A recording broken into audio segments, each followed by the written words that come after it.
I'm so excited about this podcast. So a mutual friend recommended that I have Sona Movsesian on as a guest. I met her once. She is Conan O'Brien's assistant. She's been with him for 14 years. And I met her one time. And but we didn't really get to have a conversation because Bert and Conan were talking. We were just kind of hanging in the background. So our friend Leslie recommended she come be a guest. And I am so glad she did. We had the best conversation about parenting. She has twin boys, there too. We talked about dealing with comics. We talked about parenting. We talked about parenting. It was a lot about parenting, but it was great conversation. I feel like I just made a new friend. I was so grateful, Leslie. Thank you very much. Over 2 hours we chatted, and I could have just kept talking to her. She was great. So I hope you enjoyed this episode. I enjoyed it thoroughly. And yeah, thanks for coming back. Thanks for all your emails that go through birdieboyproductions.com. Thank you so much. Yeah, anyway, I'm really grateful for this podcast. Thank you for everybody who listens. I love the opportunity, like I had today, to meet a new person and have an amazing conversation with her. I hope you enjoy this episode as much as I do, and the conversation with Sona as much as I enjoyed it. Thank you so much, Sona, for coming, and I hope you enjoy too. This is beautiful. Thank you. It's such an inviting space. Well, thank you. I'm obsessed with this wallpaper. I am too. Oh that's why it's her. I love it. God, I'm sorry I'm rubbing it. No, I love it. This is such a great space. Well, thank you. Yeah. Look at the ceiling. That's all like soundproofing. Oh, it is? Yeah. This is soundproofing? It is. But it's beautiful. Well, thank you. Soundproofing is never this nice looking. Well, Bert's philosophy, which I think is really good for at least the way we run our ship, is that we want you to feel like you're in my house, not in the studio. Obviously, you can't get away from the mic and the lights, but the rest of it sets a different kind of environment, especially for my podcast, because I usually just talk to my friends about whatever we're thinking or whatever's going on in life, right? So none of them are talent. They're not promoting anything. They're here for a public service, which is really nice. You know, that's what I think of my podcast as, is like conversations that people would enjoy just because they're a good conversation. Yeah. So yeah, for me, I was like, I just want them to feel like they're hanging out with me in my space. And I'm actually not that girly, except that I have this one lane that's really girly. Like this is like this. Yes. Like I don't dress girly. Like that. That's how I am too. Yeah. I wouldn't consider myself like a girly person. Like I'm not, when it comes to like makeup stuff and clothes, I don't really care. But I think that when I see things like this wallpaper, I just want to rub it. I just want to touch it. I thought this was your house for a second when I walked in. Oh, you did good. Yeah, that's what we wanted. I know, because I was like, this kitchen's cute. This house is cute. And then I think someone mentioned it was your podcast space, which is so cool. Well, it goes like I said. We just wanted everybody to feel like they were hanging out with us in our house, even though this is not our house. This is very much like I would make this room in my house. Yeah. If I had a room just for me. Yeah. Totally. Because Bert wouldn't hang out in this room. It's too girly. But I love it. Yeah. I totally love it. It's a cute place. It's a cute space. So how do you know Leslie Serwin? From elementary school. Really? How crazy is that? You two knew each other from elementary school, or you like kids went to elementary school? Kids went to elementary school. Sorry, clarification. Okay. So we don't say it on air, but that school, we met at that school. Okay. Kids all went to the same school. She and I worked together at NBC years ago. Did you really? Yeah. She's one of the loveliest human beings. Isn't she just so nice? Mm-hmm. She's so nice. And even in a work capacity, because that's how I knew her. Mm-hmm. I mean, working in PR is high stress and it's intense sometimes, but she was always just so lovely. Like it never affected her in a negative way, at least not outwardly. You know what I mean? Yeah. Yeah. I've never seen her negative. Yes. Never seen her in a bad mood. Never seen her without a smile. Always happy, always positive. Our elementary school has a big world fair. And it's a huge event. It takes like 2 days to build it. We build it on like the playground track area. And it's just all built by parent volunteers. So the good about that is you are inundated with all these parents you really wouldn't have the opportunity to see. No one hangs out at, elementary school to make friends. Yeah. You drop your kid off, you go home, you go to work. But this 4 days of massive community, pitch in, roll your sleeves up, get this fundraiser done is how I met most of my friends. Oh, cool. Is because we're all like-minded. We're all volunteer-minded. We all care about our kids. We all work really hard. We all have really positive attitudes. Yeah. And at the end of the day, you're left with 15, 20 people that you would be happy to go to dinner with anytime. That's cool. And she was part of that. And her husband, is a firefighter. Yes. Was part of that group of people. That's nice. It's so nice. It was in LA. Yeah. Yeah. I know. My kids are starting school in August. And I'm very curious about how play dates happen. Just weird things. How do you become friends? How do you make new friends at a certain point? Totally. You have 2 5-year-olds? I have 2. They're going to be 2 in July. So they're going to start a preschool. No. So twins? Twins. Oh twin God. Boys. Yeah. What was that like? Oh, I mean, it's so much fun. They love each other and they also just fight all the time. But it's a lot. I think having one is a lot, Yeah. And luckily if you've never had one, it almost is you don't have anything to compare having 2 with, if that makes sense. Yeah. We've only ever had twins. Right. So this chaos is all we've ever known. Right. But I really love it. I really love that I don't have to be pregnant again. Are you done? I am done. Yeah. I'm really happy I don't have to be pregnant again. And Right. I'm glad I don't have to go through the newborn phase and all that. I like that aspect of it, Yeah. but it's a lot. I mean, twins are a lot. Yeah. Isn't it a crock? You feel like the shit that was sold to you is pregnancy is you're floating on a cloud. Oh, yeah. And then 2 feathers come out of your body and they float into your arms. And suddenly you are thin and sexy again in 1 minute. And it's completely a lie. Also just the whole, whatever I had in my mind about being a mom didn't happen. Uh-huh. So conceiving was hard. Okay. We had to end up going through the IVF route for it because we tried for years and it just wasn't working out. Mm-hmm. So that didn't work out like I thought. The whole pregnancy test and celebrating with your husband, that never happened for us. So that was weird. And then the pregnancy itself was not I didn't feel like I was glowing. And like you said, I just didn't feel like I was floating on clouds. I just didn't have that feeling. I just remember heartburn. And I remember being very hormonal sometimes, and it was just this constant discomfort. Yeah. And then I had a scheduled C-section. So the whole pushing and breathing and all that stuff never happened. And It's not fun. Don't do it. It sucks so hard. And then, afterwards you think, oh, I'm going to be in these robes and they're going to, breastfeed and nurse. I'm going to nurse my 2 little babies. That never happened. I was pumping for months and it was just awful. So, anything that I was sold about pregnancy and about when they first were born, none of it came true for me. It was all just completely different than what I had imagined.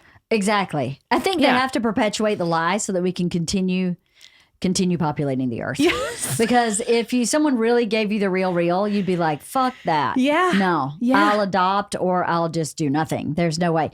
No, just kidding, obviously. Yeah. I love my kids, but I felt the same way too. I was, after the first one, I was like, wait a minute. I think I've been snockered. This sucks. I feel terrible and I look like shit and I don't know what I'm doing and I'm by myself. Bert went on tour when George was 3 days old. Oof. So I was like, what's happening? I think this is maybe not what I thought this would be. Yeah. It was beautiful and wonderful, but of course. It's very shocking and jarring. I think you're right. I think that's the thing is that it's so, I remember just first of all, it tests your relationship a lot. Like, luckily, my husband and I had a good foundation when we got into it. But if you don't have a strong foundation, I mean, it really, really tests your relationship. And it really, like, the sleep deprivation and like co-parenting with somebody else is already just so much. So I think, like, you know, just now the boys are about to turn 2. I feel like we're getting to a point where we can both breathe and we both are like starting a groove. I mean, it took us a while, but it's a lot. And I think that the mom guilt is something I never anticipated in my life. I know that's silly, but I was supposed to go to one of my really good friend's weddings on the East Coast, and she was getting married in upstate New York. And so I like splurged on a business class ticket. I was getting myself a suite. I was like, this is going to be mom's weekend. And then 2 days before, I just canceled the trip. I was like, I can't. No way. I couldn't. I think that like my one of my boys has allergies. And I was like, what if something happens and I have to and he ends up in the hospital and I have to fly back? It's going to... I just talked myself out of it. And oh my now goodness. I know. It's hard. It's hard. It is hard. I know so many times Bert's like, just come with me. And I'm like, no. Yeah.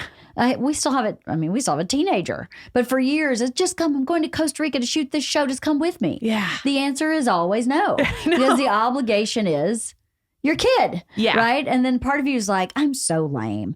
I know what I started feeling like was like, I am wah, wah. Everything he asked for is wah, wah. Because of this obligation that I actually want to keep. Yes. Like I want to be here for my kids. I want to do pick up and drop off and Girl Scouts and softball. And I wouldn't miss that for the world because Costa Rica will be there. Yes. When they're in college or later. Yeah, you know? yeah. But there is that little piece that goes, where's that fun girl that would have been like, fuck yeah, let's Costa Rica, man. I'm going to bring a bikini, a toothbrush, and a hairbrush, and I'm done. I'm in.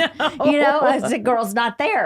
But she's coming back. You know, I'm half an empty nest. We are half an empty nester. Oh, wow. So I'm starting to see, okay, I could be that girl that's like, maybe not a bikini. Yeah. But one piece, toothbrush, hairbrush. Off to Costa Rica. I can kind of see it. Yeah. I mean, you're still young. I think that I had my boys when I was 38. So I think by the time they do go off to college, I mean, I just don't know what I'll be able to handle in terms of... But I was 36. Were you really? When I had Isla, yeah. Oh, okay. So I'm 52. I'll be 53 this year. Okay. So I'm not that young. I mean, I'm young. Yeah. No, you are young. I'm totally young. Yes. I think I thought you were like a couple of years older than me. Well, thank you. Thank now. you. Oh, God. Thank you very much. No, I'm way older than you. No, I was almost 36 when I had Isla, like a month later. I turned 36. Okay. So, yeah. Okay. Well, that makes me feel good. I think I thought I was going to be at a certain point when I was 40. And then now I'm like, in my head, I'm like, where am I going to be at 50? Am I just going to be, because I also don't take care of myself. I'm terrible with eating and I don't exercise. Like I'm really bad at just taking care of myself. So I always, when I look at these milestones ahead and I'm like, I'm going to be a mess. I'm not going to be able to move. Like, I'm just like, I'm consciously, my health is dwindling and God. I'm doing it to myself and I know I'm doing it. So when I say like, I don't know where I'll be when they actually are like, when I become an empty nester, I think it's because I just think that I'm going to like wear my body into the ground. You're going to like ride a rascal to the college campus. Let's go. Let's move into the door. Just put it on my rascal. Let's go. Like that. Well, I'll tell you this from my experience. I did not have time to take care of myself, which was a choice. I could play like, oh, I'm so victimized by my schedule. No. I chose for my focus to be what it was until my kids, literally both of them got in high school. And I went, okay, they're busy and they're actually up and running and they don't even want me around, which is healthy, right? So now I need to really start focusing on myself. So I really just started doing what you're talking about, like really figuring out what I'm eating and working out with a trainer 3 days a week about 3 years ago. Wow. Okay. So 49. Yeah.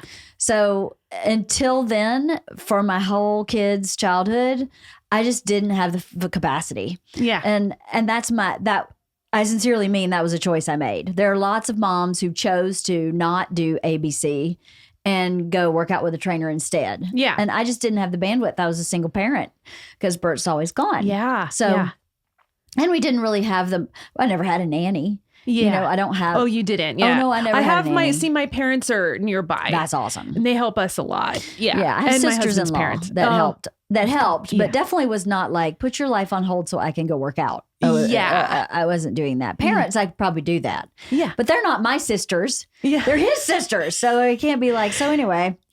Yeah. So, yeah, but I will say this, even starting at 49, I can't believe how quickly my health improved. Really? Okay. Yep. That's good. So whenever you start, just start.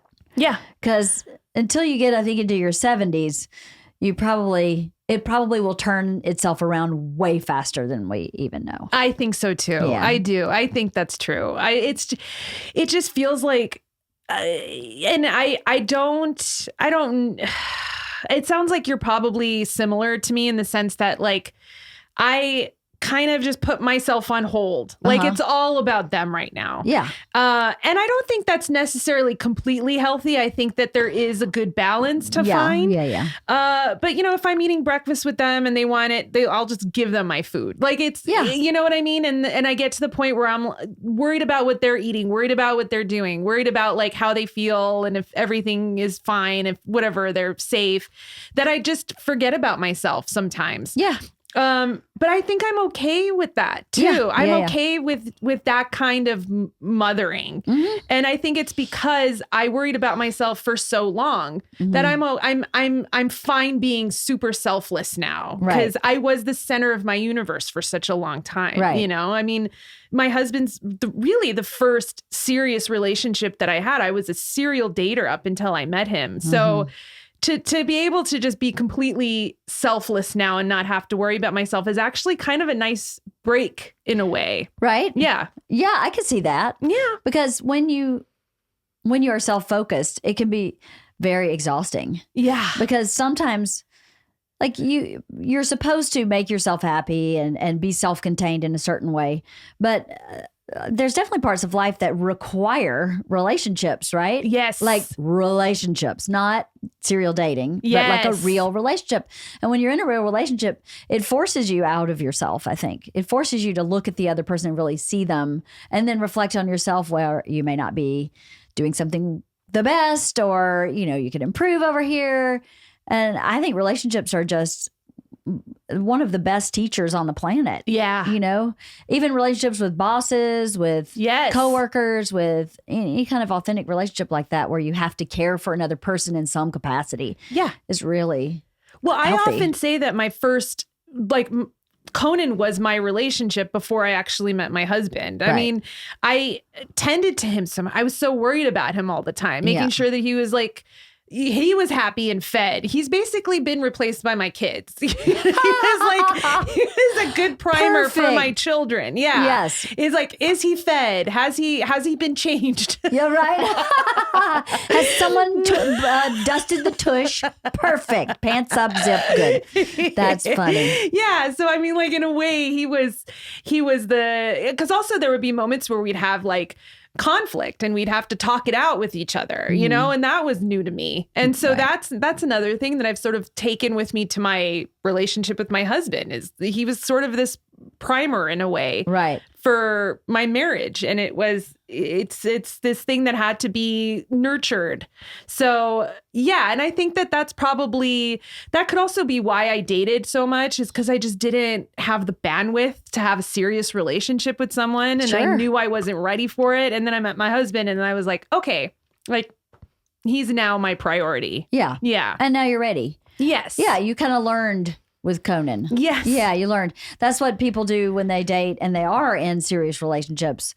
Even if the serious relationship is only for a year, you know, you learn and then you go, oh, I like this. I don't like that. I communicate well here. I don't over here. Yes. And then you apply it to the next relationship. I didn't meet Bert till I was 31. Mm-hmm. So I'd had lots of relationships before I met Bert.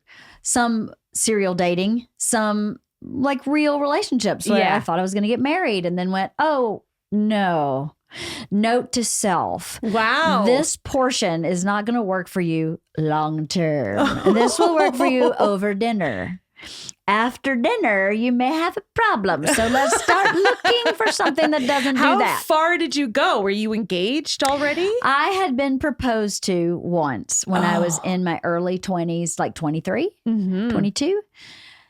And said yes, and then said yes, but I'm from a really small town in Georgia, and I was living in Atlanta, and I wanted to move to New York. And I was like, I need 2 years in New York. And after that, we can really talk about getting married. But if I say yes and get married now, I will always wonder what would happen. Yeah. Who would I be had I not done that? And I'm really drawn to do that. So if you'll wait for me, and we still be engaged, we can date long distance. It's an 1.5, 2-hour flight. I'll commit to coming home regularly. And about 6 weeks later, he was like, yeah, I can't do it. Oh, wow. So, and That's I was super devastated. Oh, I'm sorry. I was so heartbroken. And then I was like, but please, is there anything, please? What can I do except move back to Atlanta and get married? How can we make it work? And he just wouldn't do it. So I was like, okay, well then not meant to be, because I was really learning myself in New York and figuring out who I was, and that time in New York was really necessary for me. So I made the right choice. Obviously, I'm super happily married and happy in my life. Yeah. But, I learned a lot from that relationship. I learned a lot about myself also, like that I never would have thought I would have been that girl. I wanted to be married from a young age, even though my parents have. At that age, when I was in my early 20s, everyone around me was getting married. Yes. And so I was like, well, I want to do that too. You want to do what your peer group's doing. I think that's it's a Southern thing too. Oh, 100%. Is that people, see, I'm from LA. I grew up here. So a lot of my friends just didn't get married at a young age. I mean, it's very different. Mm-hmm.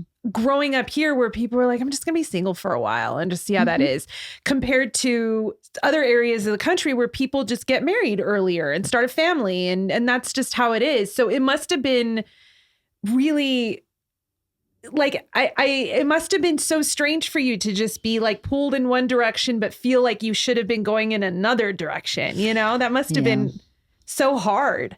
It was to really navigate. Hard. Yeah. It was hard because I thought something was wrong with me. Oh. Like the whole time I was like, what's wrong with me? Something is wrong with me.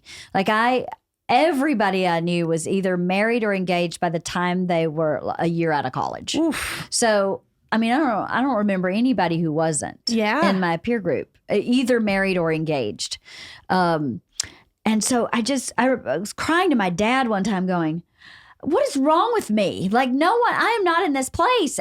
This was before I had met the guy that I was engaged to for 5 minutes. Uh-huh. And he was like, oh, honey, you're not going to get married till you're in your 30s. Like, you're not going to understand. You're not like all these girls here. You are going to have to marry somebody really, this is literally what he said. You're not going to marry a normal person because you will be bored out of your mind and out the door. Yeah. So you're just going to have to wait till you're in your 30s. He's not going to be normal.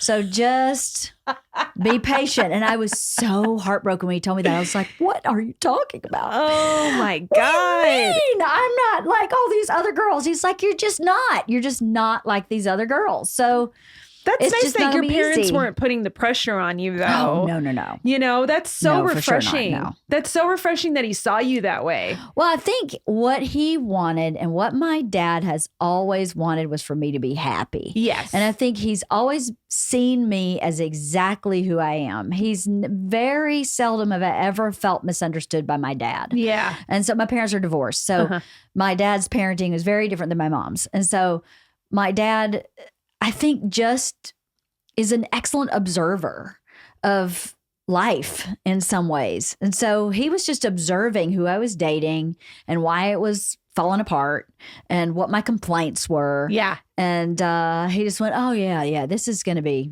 she's not going to marry anybody from Bowden, Georgia. And not there's anything wrong with anybody from Bowden, Georgia. Of course. Lovely people. And I'm still friends with a few of the guys that I knew then. But he was right. would have, I just I'm not a 9-to-5er. I would never been, happy with someone who came home at 5 every day and I had supper on the table and I would just, there's no way. Yeah. He's right. Yeah. I would have checked out and left. I would have just left, which wouldn't have been fair either. Yeah. So yeah, I was lucky to have my dad in that way. That's very cool. But yeah, you're 30. I was like, 30? Are you kidding? Isn't it funny? Like, there's two things that you said just now that like really resonated with me. One is that utter heartbreak you think you're never going to get over, which I've felt many times in my life where, I've even with guys I dated for like a couple months. And when we ended, I was just like, that was it for me. I'm going to be single for the rest of my life, you know, and how seriously you felt about certain things. And looking back on it, you're like, oh, that poor girl. Like she really just didn't know anything. That and also, oh God, what was the second thing? You were just saying it. Anyway, yeah. That being 30? Yeah, 30. Yeah. So when I was younger, I was like, 30 is so old. And then I became 30 and I was like, I don't feel old. So why did I think that this was old? I think it's just when you're younger, feelings just are so much more intense. And the ages that you reach feel so much further away. Like 30 felt so far when I was 21. Yeah. And it's so funny to look back on it now and just be like, but I think that also you need to feel those things. I mean, there people talk about like, if I knew what I knew now back then, how different I would be. But I'm like, I didn't want to be different. I want to be that like almost immature and intense and dramatic. Like that was fun. It was fun to be that way for a while. Like, and I'm glad I'm not like that anymore, but I'm glad I was like that back in the day. Like, totally. I'm glad I felt so intensely every time I ended a relationship with a guy I knew for 2 months. Right. And I was like, that was it. He was the love of my life. Right. He didn't have a job, but he was the love of my life. I didn't have a job. He treated me like garbage, but he was the love of my life. Give me that second pint of ice cream. I got to take care of this now. He forgot my name, but he was the love of my life. Right? So true. Well, I've told Georgia and all her friends, I was like, look, you're in your late teens now, but when you hit your 20s, just think of that whole decade as like exploration, curiosity, learning. Yes. Everything is a first. It's your first love. It's your first job. It's your first time getting fired. It's, everything's a first. It's your first road trip with girls. It's your first road trip with a guy, with a friend, or with a partner. Yeah. So there are all these firsts. And you'll never have another first. So anything after that is going to be less than, usually. Yeah. So just know that whole decade is just packed full of firsts. And by the time you get to 30, you're a little more seasoned. And that decade is about kind of applying what you learned in your 20s. Right. Now you get to apply. And then your 40s, you get to really kind of hone it in. And then your 50s, you just get to have fun. Yes. 50s are... I do not feel 50. I'm pretty sure I'm about 36. Totally sure of it. Yeah. Maybe 32. Yeah. But I just don't feel, I feel so happy and healthy and refreshed and comfortable in my skin. Yes. And easy with myself in a way that I didn't in all the decades before. So all of this is just one thing building on the next to get you to this place where life is just fun, I think. Yeah. Which and is I really think great. That's the key to not, I don't want to say not aging, but my grandpa at 90 still lived life as though he was like a 60-year-old man or a 55-year-old man even. Like he wanted to drive everywhere and he wanted to go hang out with his friends all the time. And, he was just, I don't think that he ever gave in to the idea that he was 90. And then a few years later, he broke his hip. And then after that, he just sort of slowly started deteriorating. But I think up until he broke his hip, he never gave in to like the number that he was. Right. You know, I mean, it was just how he felt. Yeah. And I think that's why he stayed so young for so long. Totally. Is that he just, you know, when you start giving into like, oh, I'm 40, which means that I should probably start having back pains now. And, you know, start hurting every time I get out of bed. But I don't feel that way. And I think that's, you know, I think that's a huge step towards just never really aging. You know, not that you won't ever age, but you don't have to ever feel like you're old. Yeah. You know, that never has to happen. Yeah. That old saying, age is a state of mind. Yes. I think it is. Yeah. I think it is. My grandparents were the same way. My grandmother, till the day she died, worked her tail off all day, every day. She's 88. Wow. And, you know, ran a farm, fed everybody on her farm that she ran by herself. Oh, my God. I mean, you're just like, well, that's what I want to be. Yeah. You know, I may not be farming, but I want to be do you want to farm? No, I don't necessarily want to farm. Yeah. But I definitely could see myself, you know, running some nonprofit or something that I wanted to do because I was interested in it. Yeah. Totally. Wife of the Party is sponsored by BetterHelp. I've been in therapy for years. I know I say this every read for BetterHelp, but I just love telling everybody I've been in therapy for years. And therapy has helped me manage so many parts of my life. It helps me manage being married to a stand-up. It helps me manage being a parent. Helps me manage my time. It helps me figure out how I feel about things that might be uncomfortable to talk about. And I can tell you for sure it's helped me in my marriage and in running our business. Therapy has been an essential part of me feeling happy and fulfilled and on as regular a basis as humanly possible. Therapy has just been essential. And if therapy is hard for you or is hard for you to access for some reason, BetterHelp is a great place to go. If you're thinking of starting therapy, you can give BetterHelp a try. It's entirely online. It's designed to be convenient, flexible, and suited to your schedule. All you have to do is fill out a brief questionnaire, and they will match you with a licensed therapist, and you can switch therapists anytime at no additional charge. Find more balance with BetterHelp. Visit BetterHelp.com/wife today to get 10% off your first month. That's BetterHelp, HELP.com/wife. Wife of the Party is also sponsored by Manscaped. Okay, Father's Day, right around the corner. Do you have your gift for your dad yet or for your man in your life? Well, Manscaped is a great place to go because they have so many things for that man that you love. It's the only men's brand dedicated to below-the-waist grooming. They have perfected their game with the Lawnmower 4.0. Their fourth-generation trimmer features a cutting-edge ceramic blade to reduce grooming accidents thanks to their advanced skin-safe technology. You might ask, how is this Lawnmower 4.0 different from other trimmers? Well, this upgraded trimmer includes a multifunction on-off switch that can engage a travel lock. This is a great feature if your father or yourself or your male companion do a lot of traveling. It also gives you the ability to turn the 4000K LED spotlight on or off when needed for a more precise shave. You can now shave your balls in the dark. The Lawnmower 4.0 even allows you to customize your trim through additional guard lengths with sizes 1 through 4. I personally love Manscaped for myself. I love their body wash, and I love their trimmer. I use it myself. They also have other amazing products like cologne, crop mop balls wipes, crop reviver ball toner, and crop preserver ball deodorant. I mean, get the gift your dad will use. You know your dad or your husband will use. Get 20% off with free shipping at manscaped.com and use code WOTP. Don't forget that you came from your dad's balls. This year, show your original home some love with Manscaped. I'm definitely getting chickens again. That's one Really? thing. Oh, yeah. I had chickens for years here in LA, and I loved them, and I missed them terribly. Do they not make a lot of noise in the morning? Like, are they... That's a rooster.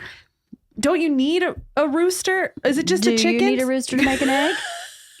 That's true. I'm pretty sure you make eggs every Isn't that month. funny? I don't know how chickens work. Everybody says that. You can't have eggs without a rooster. I'm like, you need a rooster to make your eggs? No. So chicken doesn't need the egg is not fertilized without a rooster. Right. But still, Okay. your egg's not fertilized without a rooster either. That's it true. drops every month. Okay, but then so they're quiet? Or are these chickens? Yeah. Are they chickens? What's the like chickens, hens? Why do some people say hens and some people say chickens? I have no idea. Okay. They're the same. A hen is a female chicken. I guess a chicken is the species, Yeah. right? A hen is a female. A rooster's Rooster's the male. Yeah. And you enjoyed it? Loved it wasn't smelly? well, if you clean it like you're supposed to, it's not smelly. Okay. Why don't you still have chickens? Opossums ate them. Get out! No, it's true. Oh, devastating. LA is. I live in Altadena, Oh, which yeah. is like in the mountains. It's so great there. It's kill or be killed there if you're a small animal. I mean, it is. It is. Do you have peacocks? We Is that have what peacocks. Yeah, we have yeah. bears. We have bobcats, bears? coyotes. Oh Hold my on. God. You have bears? We have bears and they're tagged, but every once in a while there'll be a bear outside of our house. No. Just milling around, looking Like a in the black bear? trash. Yes. It's gotta yeah, be black. yeah. There's It's a no black bear. grizzlies here anymore. Yeah. Do you have cougars?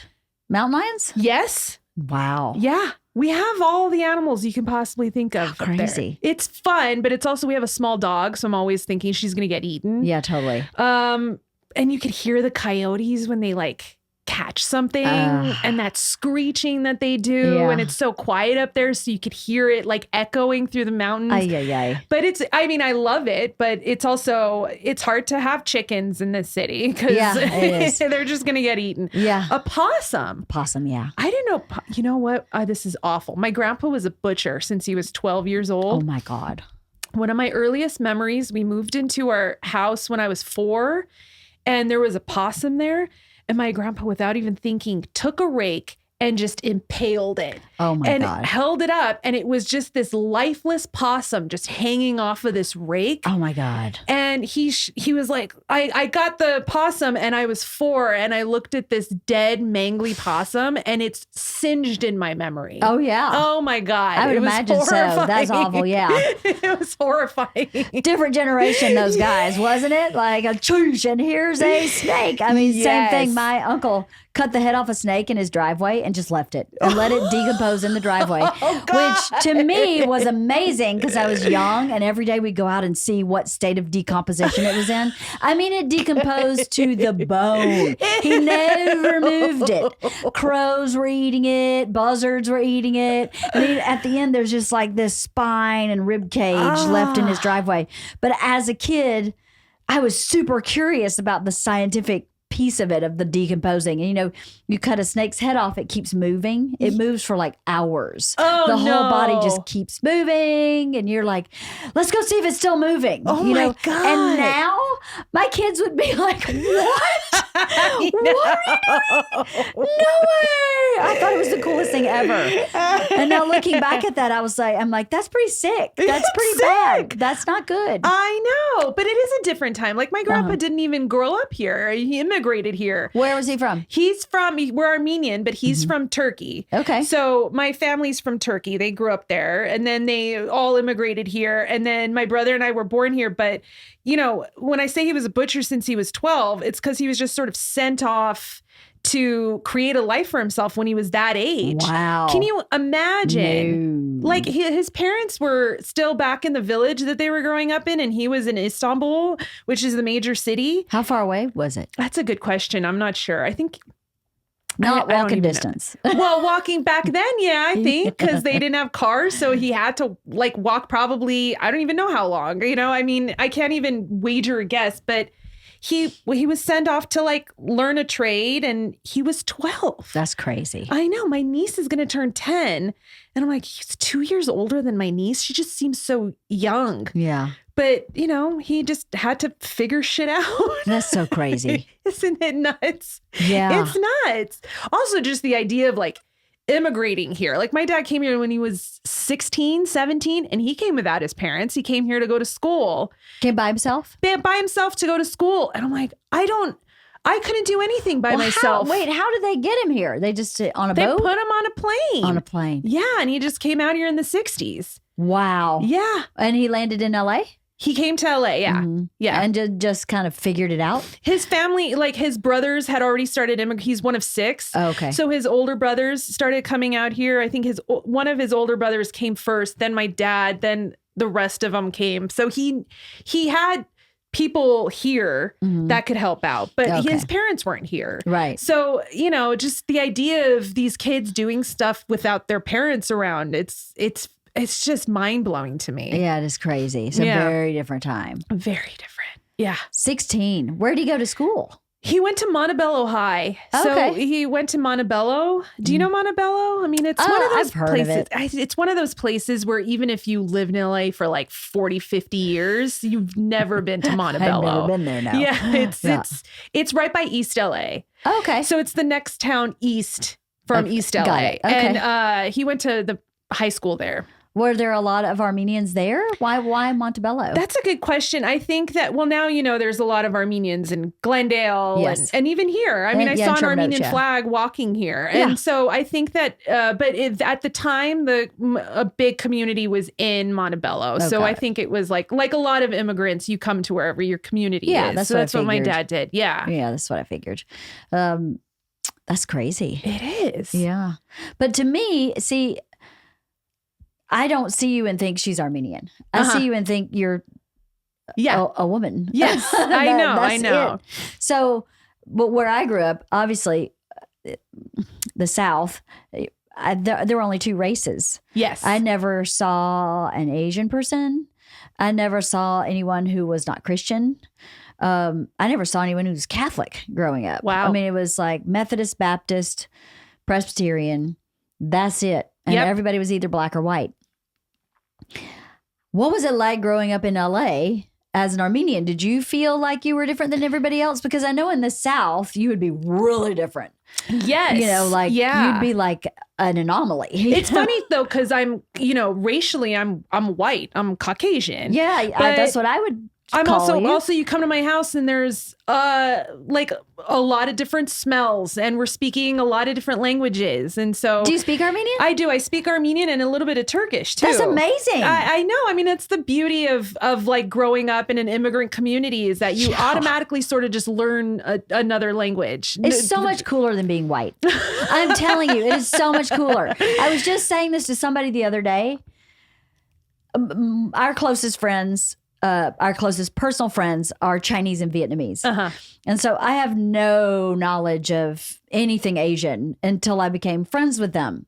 And it has enriched my life so much. Yes. Just to be that they have allowed us into a lot of their personal family rituals, you know, where we get to see really what their family does to celebrate their dead, to celebrate Lunar New Year. Yes. You know, the food. And my takeaway was white people are so boring. We have nothing. Well, it's because it's what you're used to. You know what I mean? Yeah. Possibly. It's what you're like when my mom sees a blonde hair, blue eyed baby out in the world, she's like, oh my God, look at this baby. She's just so beside herself. And it's because like, we're brown hair, brown eyes. Like that's how we are. And so when you see like this beautiful white skin and these blue eyes and this blonde hair, it's so almost foreign to us in a way, you know? But growing up in LA, I grew up.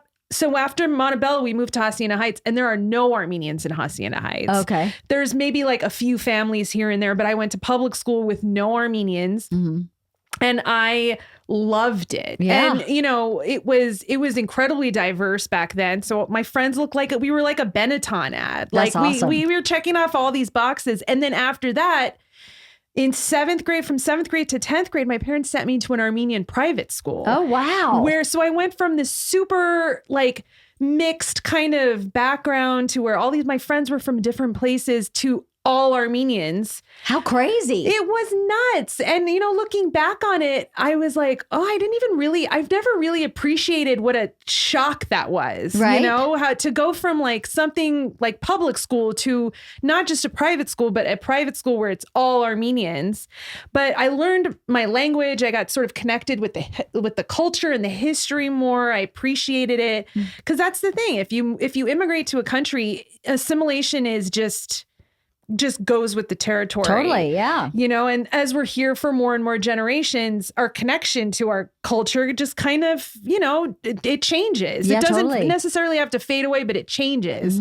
And especially when Armenians marry like non-Armenians, and then they navigate like raising somebody and still trying to instill a culture into them. So it was for 4 years I went there, and it was a culture shock, even though it was my culture.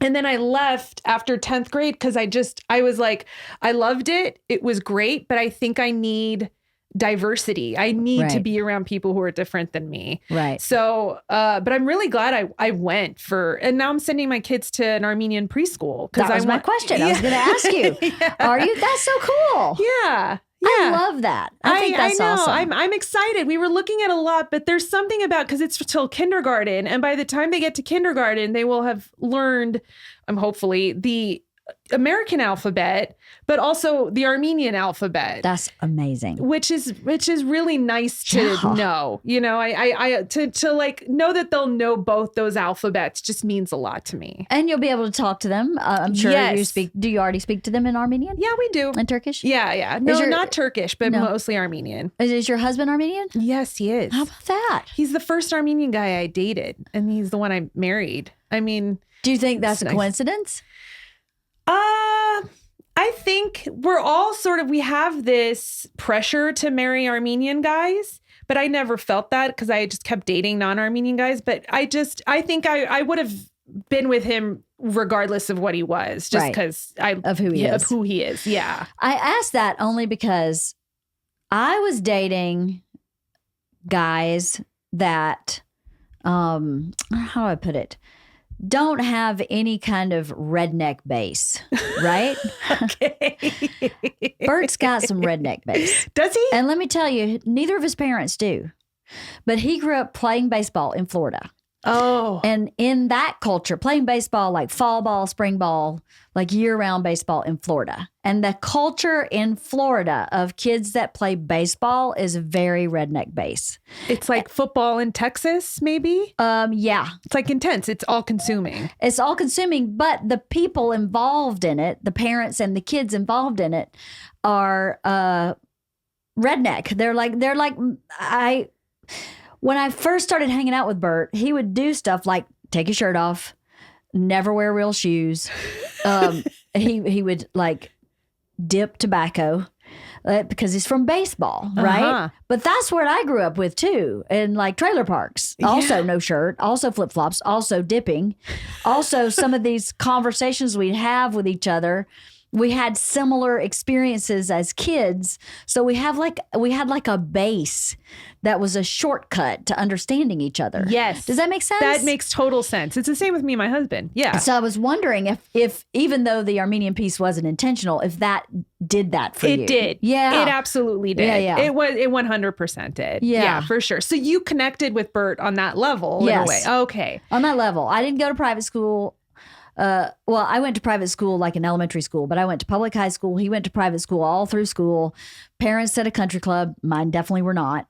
And I'm Baptist, he's Catholic, and they are different. And his family is very Catholic. And they're like, you're marrying a Baptist. Oh, God.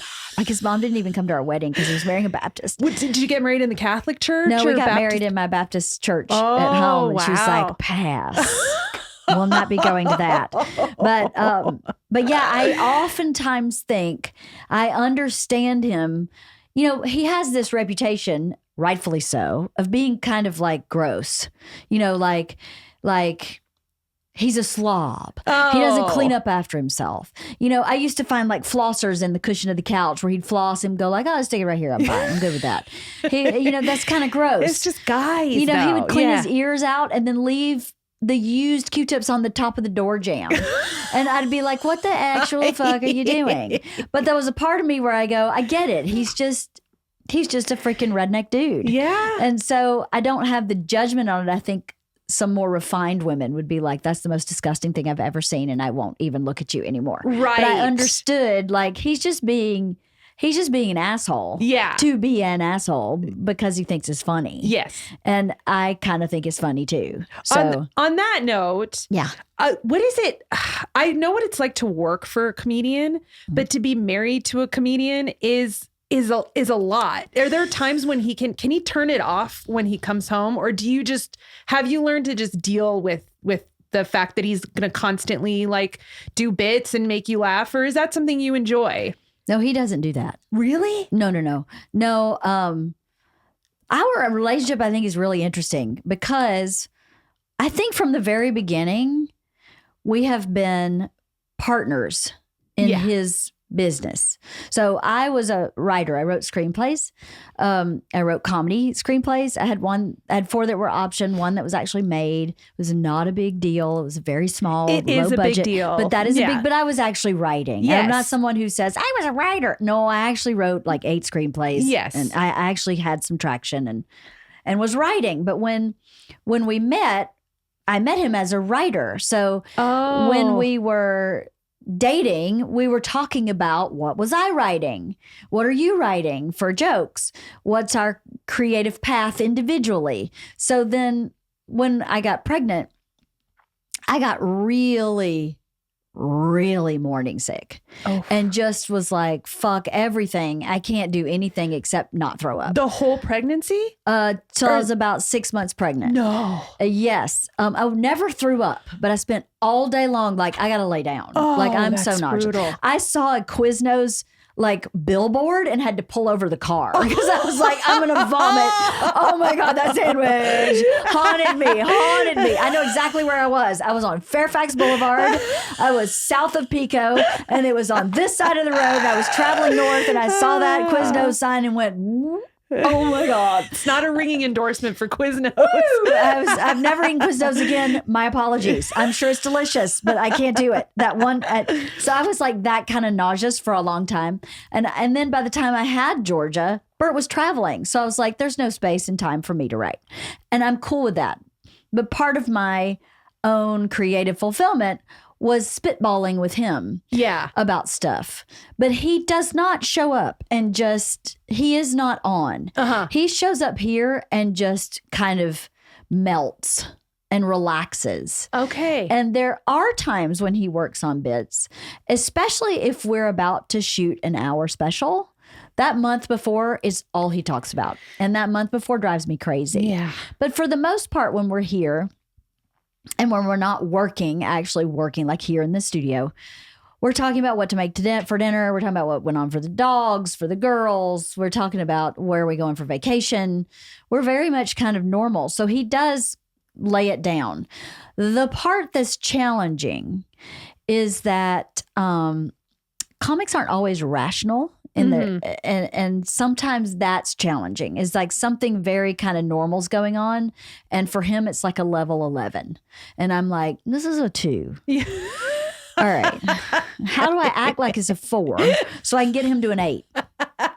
And then if I get him to an 8, maybe he can breathe. Yeah. Because this is ridiculous. That's my challenge with him. Yeah. I am a linear, logical thinker. And most of the time when I help him creatively, it's about problem solving, not necessarily about, hey, why don't you do this joke this way? It's more about like, you got the word fuck 4 times in one sentence. Can you take just one? How about we use 1? And then let's find another word for the other 3. Because if you use 4, you look stupid. So let's do 1. That's kind of because I'm just that logical linear. And that's my biggest challenge is there's no logic or linear in his being ever. Well, that's why you guys are a good balance. We balance. Yeah. But I don't work for him, which I think is interesting also. How did you start working for Conan? I worked at NBC. Yep. We got connected through somebody that we both know, and I worked with her at NBC. And I, like a lot of people growing up my age, he was my guy. He was my late night host, I mean, I think everybody I knew was watching Conan. So when I heard he was moving to LA, I was like, I'm going to get a job working on that show. And I didn't care what it was. I would have been an intern. I just wanted to like get my foot in. So I talked to everybody that I knew who had some connection to him. And then eventually they posted up a job for a PA. And I thought, okay, well, that's how I'll get started. But I think because I had talked to so many people, when my resume was submitted, they pulled it out for like another stack of resumes that were going to be people they were going to interview to be his assistant. Because they couldn't post that because I think they'd just be inundated with resumes. So, you know, I did my first interview with the line producer. My second interview was with Conan and the 2 other producers. And then that night they just called me and said I got my job. I mean, it wasn't even, I think because it's Conan too, I think that like people, and I never thought I would be an assistant to a celebrity. Like it was never what I had envisioned for myself, but I knew getting into TV, I would do whatever I just thought was cool. Mm-hmm. And it's amazing when I explain the story to people because I think that they think that it's going to be so much different. Mm-hmm. But I submitted my resume and I got called in for an interview. Like it's kind of boring. Yeah. But the job itself is anything but. And it was like I've been working for him for 14 years now. That's a long time. Very long. Yeah. I don't do the day-to-day assistant stuff for him like I used to just because I just can't prioritize him the way I did. There's a lot of personal assistants who can have kids and also prioritize their bosses in a way to make them feel like, you know, they're always available. I just could never do that. Right. So somebody else takes care of his day-to-day stuff. Someone else, I would consider that person now his assistant. Mm-hmm. And I just, every once in a while I'll do something, but it's definitely shifted. It's changed. Yeah. Yeah. I would imagine. Well, his life has shifted and changed so much. Yeah. That it would have to. It would have to shift and change. It would have to. Yeah, it would have to. Yeah, I know. And also, you know, I enjoyed it. I didn't when I first got my job working for him, I was like a lot of people in their 20s working in entertainment where you just think, I'm going to do this for a year and then I'm going to become some sort of executive and then my life's going to take off and my career is going to take off. Right. And then 5 years into working for him as his assistant, I was like, oh, I can do this forever. I can just be his assistant forever. That's awesome. Why was that? Did you just have a really good relationship with him? Was it something that made you feel, it had to make you feel fulfilled in a certain way, right? It did. I think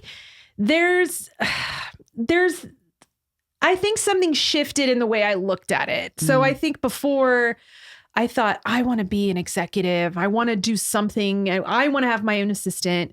And then I got to a point where I was like, I really love going to work.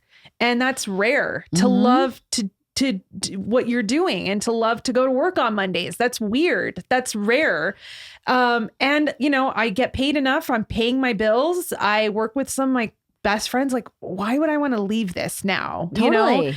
And so I got to a point where everything just sort of shifted where while work was like the thing that I really cared about the most, now it's just a means to an end. Right. It's not like I need to take over television anymore. Totally. I just want to make money and then I want to go home and I want to have time with my kids and my husband. Like, that's just what I want to do. Yeah. So, I realized I could have that just by being his assistant. So it was such a relief when I finally got to that point where I thought, oh, I'm good.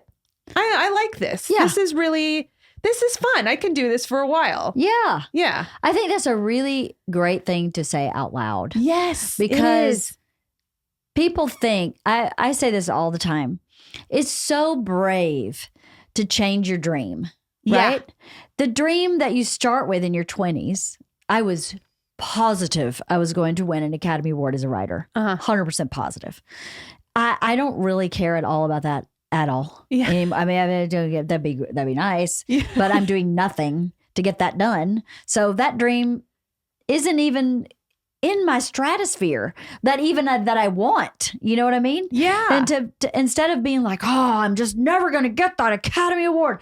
I am so happy in the life that I never could have dreamed up when I had that dream. Yes. So to be able to lay that dream down and say, this dream I have now is the dream, is so brave. And I think that is true for people who live much less complicated lives even.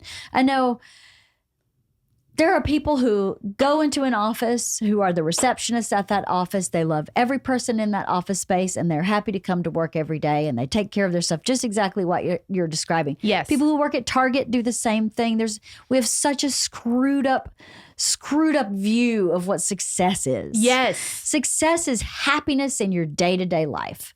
And you'll always have times when you're having a bad day, but if your overall day-to-day life brings you fulfillment and you can take care of yourself and the people that are important, that is success. Yes, I couldn't agree more. I think that there was always this, there is this pressure when you first graduate from college and, or you graduate from high school and you think, okay, I have to make a lot of money. Like, look at all these other people who are making a lot of money. And it's really easy to just compare yourself to other people too. Totally. But I think that what I realized is there's always going to be, like, Conan is always going to put 110% in everything that he does. He just is, because that's who he is. That's his personality. Totally. And so because of that, he's always, the output is always going to be much greater than what I can do. Totally. Because I'm not 110%er. I'm like, right. I'll give you 60% of right. myself, right. I'll totally. because I don't need to do more. I don't want to, I'm okay not taking over the world. Right. I'm okay. I'm very happy where I am. That's amazing. And it feels really good when you just get to that point where you're like, I don't need that. That's not my personality. That's not who I am. Right. I'm never going to be that person. If it's a bell curve and we have the people on the fringes, I'm in the middle and I'm happy there. And I don't need to be on the fringe, Yeah. It's just, it's really, and you're right. Like, I think that when I look back on all my jobs, I mean, I worked at Burger King, I worked at a watch store in the mall, I worked as a tutor in college. I was happy at all those jobs. Because for me, it's not what I'm doing. It's, am I happy going to work? Yeah. And there've been times when I've been really miserable and I've just like had to shift and go someplace else. Like, I think that if this ever falls apart, if the podcast ever ends, if Conan retires or whatever happens, I'll go get a job at Costco. Oh, totally. Or Target. I love those places. I hear you. It's so funny you say that. I'm fine doing that. I've always thought if mine and Bert's relationship ended for some reason, which it won't, but if I sometimes have, I have always had like an escape plan. That's how from my childhood. I have to have like, if the shoe drops and everything goes to shit, what's the plan? Even if we don't split up or anything, but I've always had that, if everything goes away, what's the plan? And I've thought the same thing. I was like, I would have so much fun working at Target. Yeah. I would be like, if Walmart greeter, bring it. I would say hi to every person and be so freaking happy. Like when we quote retire, I'm probably going to work in some capacity because I need the social and the friendship and the something to do. Yeah. Of it. I need something to do. So the 110% you're talking about, I would love to be a 60%er. I would really love that. I don't got that in me. Yeah. I never have. I've always been 110. That was so beautifully said. And I've never thought about I judge myself for being 110. You shouldn't. And you just said that has just relieved me of that judgment because I cannot remember a time in my life ever when I was a 60%er or an 80%er ever. Well, the 110%ers are the ones that achieve a lot. That's why you've achieved so much. Well, that's true. But I beat myself up for overachieving where I go, you need rest, you need relax, you need me time. And I keep setting my life up where those things don't happen. Yes. So, and I'm still happy. And sometimes from time to time it backs up on me where I'm like, oh my God, I need a day off. But in that day off, I work the whole day. Yeah. I don't go to the spa. I don't sit in the yard, for all day long and read a book. I don't do that. No. I just keep working. I'm like, oh, perfect. I'm going to refill the bird feeders. I'm going to pull the weeds over here. I'm going to do all my laundry. I'm going to reorganize my office. That's what I did this weekend on my one day where I was like, this is my down day. Yeah. I spent the entire down day in motion. And at the end of the day, I was so happy. For me to lay on a couch all day, by the end of the day, I'm like, you're a loser. See, you have no life. During the pandemic, before kids, that's what I loved doing. I loved just being like, I don't need to do anything right now. I'm just going to sit on the couch today. This is what I'm going to do today. That I love that you said the 60% one. That really helped me. Thank you very much. Because I genuinely do. I have no judgment of anybody who's not 110. Yeah. Zero. I have a friend who is constantly getting a massage, going to the spa, getting your nails done. And I always go, that sounds so good. Yeah. That's amazing. But that's not who you are. But it's not who I am. No. Yeah, and that's not who you are. That's the thing. No, is that it's not. It's not who Conan is. It's not who you are. The people who like I give 110% to parenting. Like that's different. Yeah. That's like where if there's anything in my life where I've actually shifted and given much more of myself than I've ever given to anything else in my life, it's that. Right. But in terms of that, like, you know, I'm a very like, that's good enough. That's the kind of person I am. Good. Yeah, that's okay. That'll work. I'm a that'll work person. That'll work. That's good enough. Yeah. But that's not Conan. That's how we're different. And I'm like, that's good enough. And he's like, it has to be right. Right. You know, and I'm like, it's but okay. Does it? Are you sure? Tell me about your book.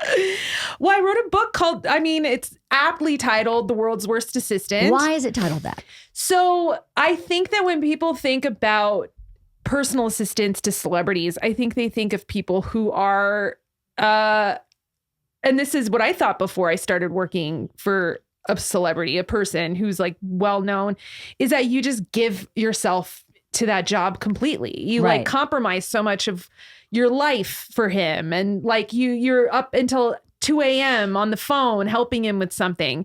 And that was never me. I think that I really established these boundaries for myself. And I knew that I didn't want to compromise my like mental well-being. Mm-hmm. It's not the devil wears Prada. I think that's what people think when they think of personal assistants. Right. And if that's what the definition is of a good assistant, that's not who I am. That's why I'm like the world's worst, because I've never been that person. Right. I've never been like, yeah, you can call me at 4 a.m. and I will get in my car and go where you need me to go and like dig through your trash if you threw something away and I will find it for you. I will find it for you. Right. You know, I've never been that person, but I think that Conan recognize that in me. And I think that we shifted it. So instead of being that person who was like, I'm on top of it, I was like, sometimes I'm just not going to do the things that he needs me to do correctly. Right. And we found a different kind of balance to our relationship that works, which is I give him material for his comedy. Right. I'm able, like, I send an email out to the staff and then like a few minutes later, a camera crew's at my desk to talk to me about that email that I sent. And then that becomes a remote, you know, that we shoot in the office. And that I think is so much more valuable to Conan than someone who's like, I'll go to your house and organize your socks for you, sir. Not that there's anything wrong with that. I don't want to, talk that down, but that was not who I was. I was somebody who was going to contribute in a totally different way. Right. And there's just been moments where I've gotten away with a lot because I really ran with that idea. So I just wrote a book about that. And I think the book is a lot about, like what I said, where I'm a 60%er, I'm someone and he used to make jokes about that all the time, where you'd call me a 60%er. And I used to be like, oh, no, I'm not. And now I'm like, yeah, I am. I just am. And that's okay. And so I think that that's sort of, I just really wanted to talk about like my experience coming from a background, and you probably can relate to this. You come from a background that has nothing to do with your life now. Yeah. No. Nothing at all. Nothing to do with it. You're not someone who grew up with like famous parents and you were in the scene and, you knew that. And so comes naturally to you. Like it does not come naturally to me to just like be in some of the situations that I've been in. Right. So it's also a lot of like fish out of water. Like this was my experience going from a world where I didn't have any connection to that to now just being like in it. It's very strange. You know? I would imagine. It is. Yeah. Yeah. Well, I mean, you relate. It's just weird. I relate, but I mean, Bert's world and Conan's world are very different. So they are, but they're also, they are. You think they are? Yeah. In that Conan, there's similarities for sure. Yeah. But I think your exposure to Hollywood and fame in general is way wider and broader than Bert's is. Ours is a lane of comics and comedy. Yes. Not in like movie stars or famous authors or movie makers. Yes. Like these kind of big people that everybody knows. You know, we have people in our circle that people in comedy know really well, but maybe not everybody. Yeah. And that's a little different, the fame. But when you walk aspect. around with Bert, people probably... Oh, that part is different, but that's also very new. Yeah. You know, when you showed up with Conan, he was already that. Yes. But with Bert and I, no. I mean, he's been recognizable for maybe the last 3 years. Really? We've been together for 21. Yeah. So of the time we've been together, he was just like anybody else. Huh. So that's really new. That part of it is really new for us. Okay. So it's similar. Yes. But I think your world was much bigger and more established when you walked into it. That's true. That's true. I mean, he'd already been doing it for 16 years. Exactly. Yeah. And then, that's a different, because Bert was still just starting out. And the people that I knew in the beginning are now at a different level. But in the beginning, they were all just in the beginning. Isn't that so strange? You saw the trajectory of everything. I did. And a lot of people he started off with probably have all gone on to do their own things, which is just so cool. Yes, when you think about it. It's interesting to see who rose to the occasion of this incredibly difficult life that is stand-up comedian and who didn't and why they didn't. And some of it doesn't make sense. Some of it you're like, that guy should be a household name. And I don't understand why he's not. Yeah. What's the missing link? Luck. You know, luck and sometimes I think nowadays it's a certain type of business savvy that you have to have, that comics don't really get into the world of comedy to be businessmen. No. And to be at the level that Bert and some of his contemporaries are, you have to have someone in your camp that is a business person. Yes. If it's not the artists themselves, it's got to be a manager, a partner, an agent that really, really knows what to do with that person and builds a business out of it. Yeah. And that's one of the things that a couple of the comics that were at the same level at the same time as Bert when we started that haven't really broken through is because they don't have anybody in their camp that's a marketing person or a just really business minded. Which is more important now. So I think much in a more important social now. media world, to have somebody who knows how to navigate that is so important. It's essential. Yes. You know, we started this Fully Loaded festival. Bert and I started it last year. And one of the things one of the most important things about this festival is that we decided we wanted it to be a give to the community of comedy in a lot of different ways. Yeah. So one of the things that was important, that I felt was really important, was that we gave older comics an opportunity to be in front of a younger audience. So comics that aren't social media savvy, like Dave Attell. Right. Dave Attell is one of the funniest human beings on this planet. I love him so much. I mean, I don't know how many times I've listened to Skanks for the Memories. Skanks for the Memories. I can't even wrap my head around how good that is. So good. He's so prolific. Yes. And no one on social media knows who he is. Right. And I've said to Bert, what we have to do is put comics like him in front of these audiences, not because we're trying to sell shows or tickets for him, because these people need to know his comedy. Yeah. And other people like him, like Louis Black is on it this year, because he's also not as social media savvy as some other younger whippersnapper type people. Yeah. And that's a big give to me, to give the audience the opportunity to see these people, and to give these people the opportunity to be seen by this audience. Yes. It's so important. And if you just walk through life in a vacuum and you're only dealing with your own career, then the whole art form, I think, suffers in a certain way. Yes. You're charged with taking care of the whole art form.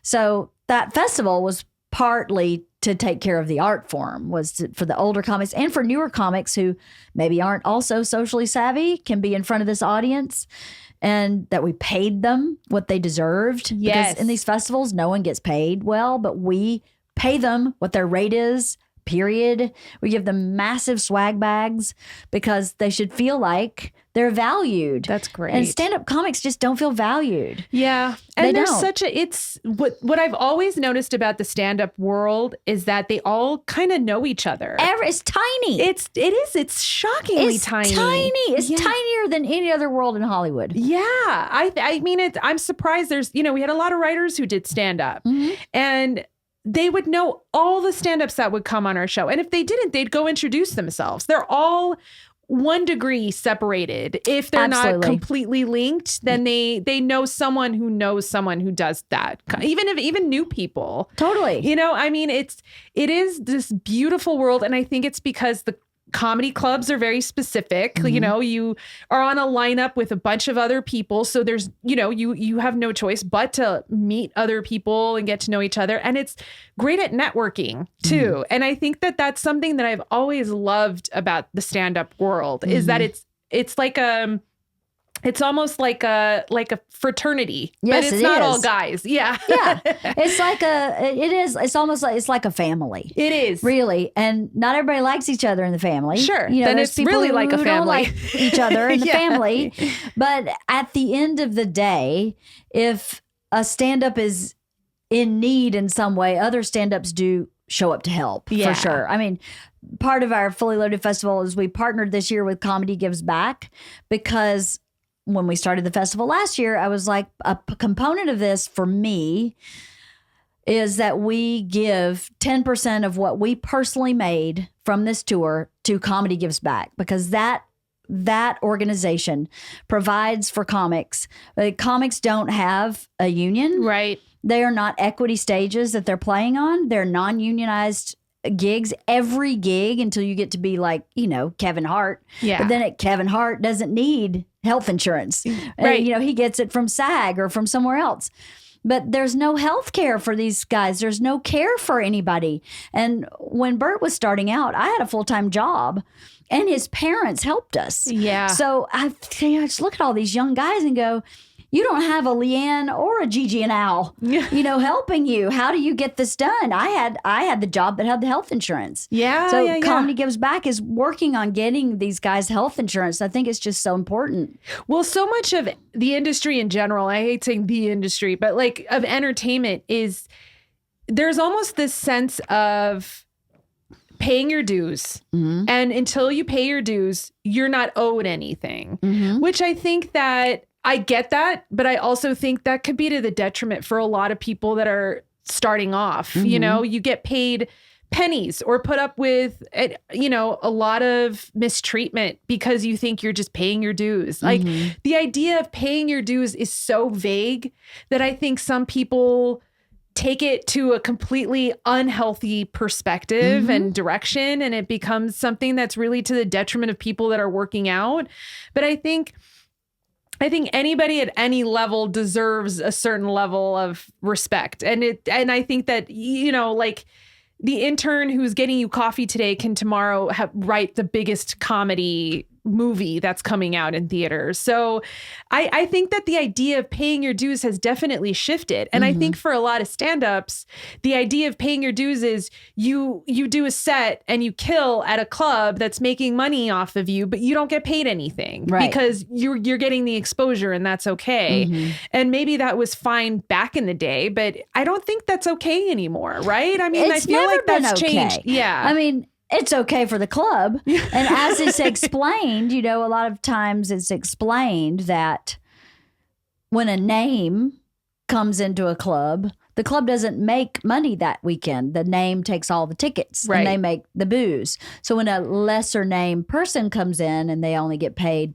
$2,000 for the weekend, then that's when they make their money. Yeah. But there's got to be some balance in that. I mean, I've always felt like there's got to be some balance in that. And especially when Bert was working clubs, we paid we would double the feature act's pay. So whatever the club paid, we would match it. Oh, wow. So then at least we felt like it was hard to set a precedence that we go, now we're going to pay you $10,000.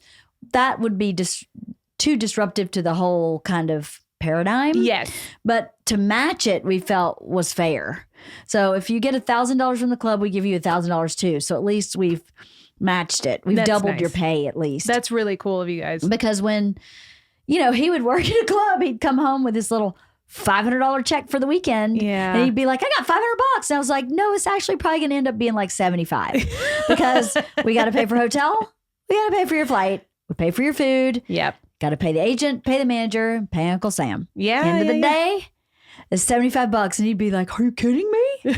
This is ridiculous. And I'm like, it's all about honing your craft, man. We got to hone your craft. You got to get on the stage to get more stages, to get more money. Yeah. That's how it works. But that's the way it was. I don't know how guys who didn't have me or mom and dad could live on $75 a week. Right. Because that's what it is, or that's what it was. I mean, that was 15 years ago or so. So maybe it's a little different now. Who knows? I don't know if it's that different. I don't think it's that different. Yeah. Actually. I don't know if it is either. Wife of the Party is sponsored today by Air Doctor. I love this air filter. Do you have one? Because if you don't, you should have one. I live in California, Southern California. Air quality is not the best, and I love this Air Doctor. According to the 2020 census report, nearly half the population, almost 165 million people, are living in areas with unhealthy levels of ozone or air pollution. New data from the World Health Organization shows that 9 out of 10 people breathe air that exceeds WHO pollution limits, and that air pollution is responsible for nearly 7 million premature deaths across the world every year. So what is the solution? Air Doctor filters out dangerous contaminants and allergens, so your lungs don't have to. Air Doctor uses an ultra HEPA filter that's been independently tested to remove 99.99% of tested bacteria and viruses. Allergens can vary in size, but the average pollen size is about 25 microns. Air Doctor virtually removes 100% of particles as small as 0.003 microns in size. That's so tiny.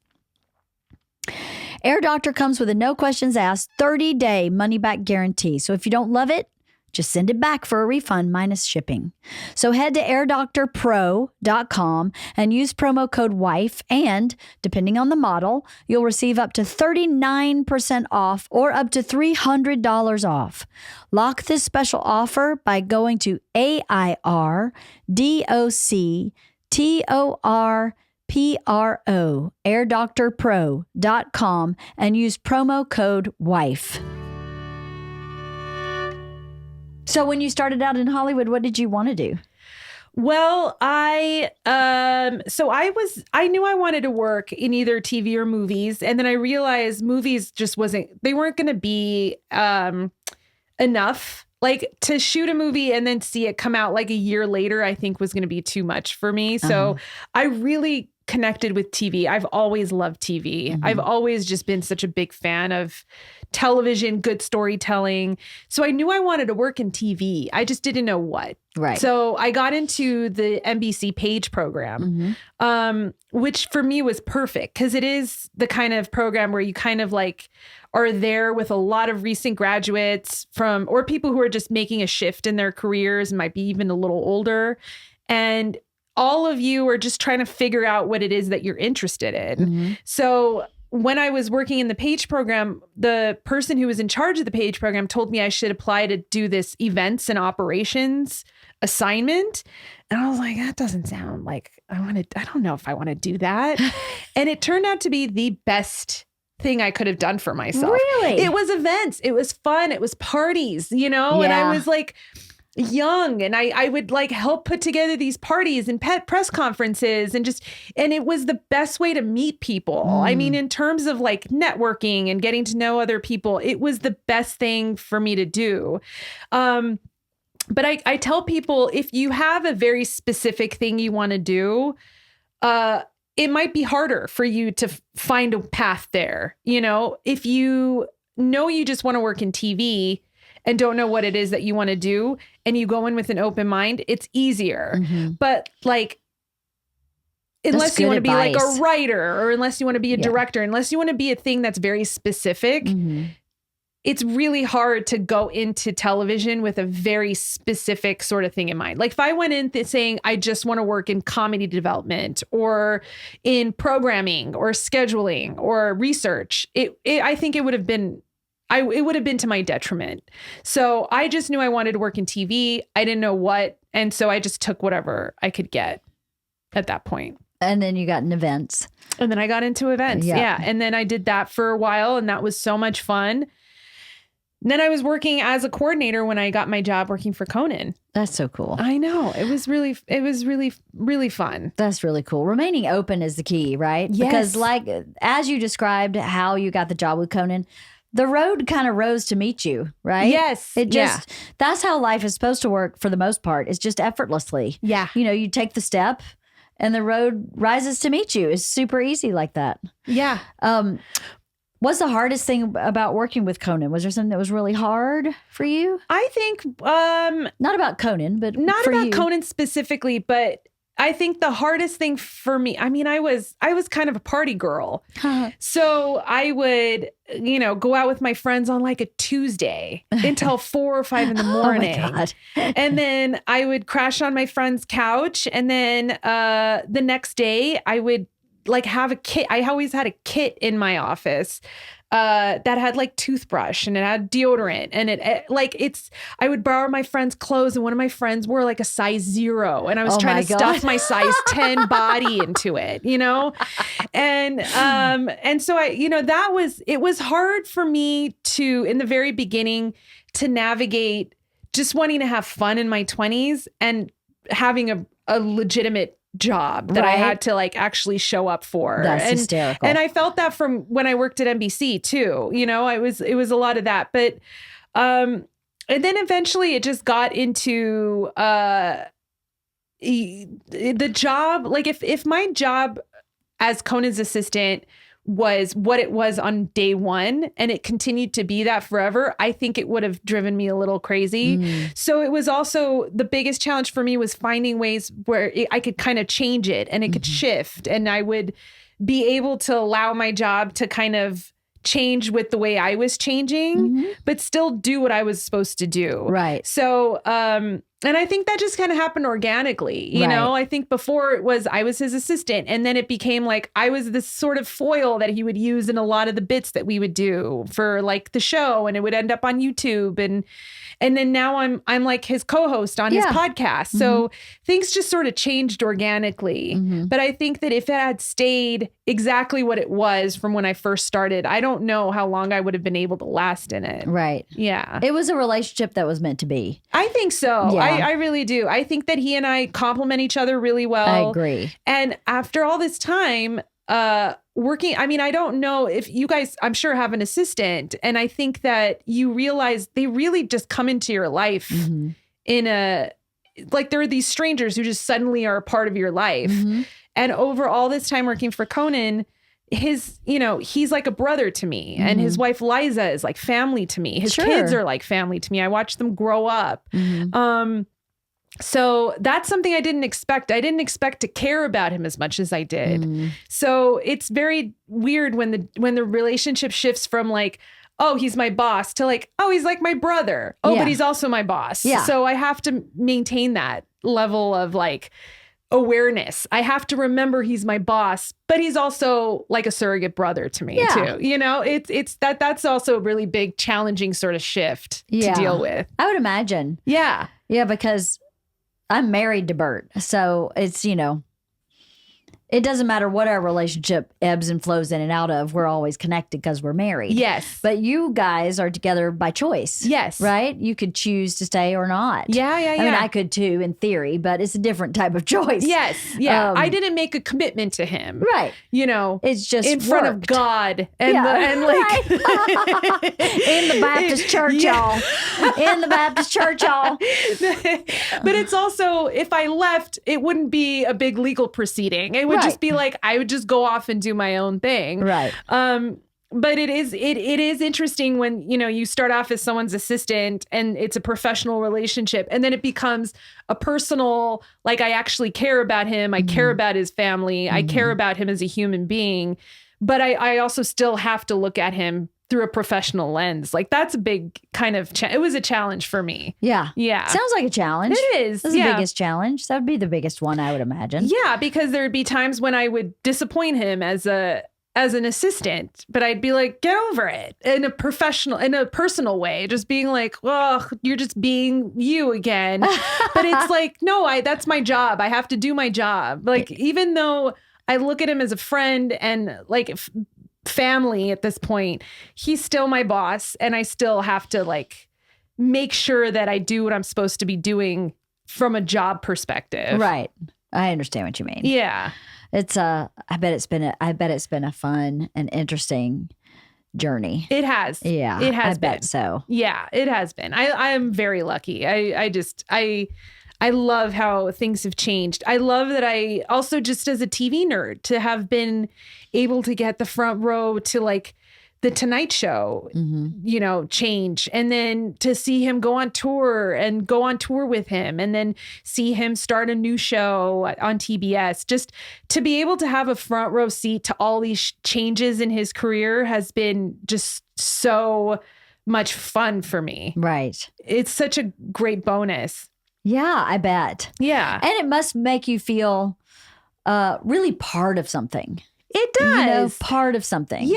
He's part of our culture forever. Yes. No matter what. Conan's part of our culture forever. And that's got to be amazing. He is. And I think that's just what's really cool about it, is that I don't need to be Conan. I'm happy watching him be Conan. Totally. Yeah. Yeah, I found him to be a lovely person. I've met him only maybe 3 times, and he's always been gracious and very engaged in whatever we were talking about, and kind and welcoming, and just a lovely guy. Yeah. Obviously, Bert knows him better than I do, but I think he's hysterical. And I watched him also growing up, or I watched him back in the day. I don't watch late night anymore. I go to sleep. Yeah. And he's not on late night anymore anyway, but I wasn't watching when he was, because I was asleep. Well, a lot of people, I think, just watch it the next day on YouTube anyway. Probably, yeah. But I also, you know, I think that you,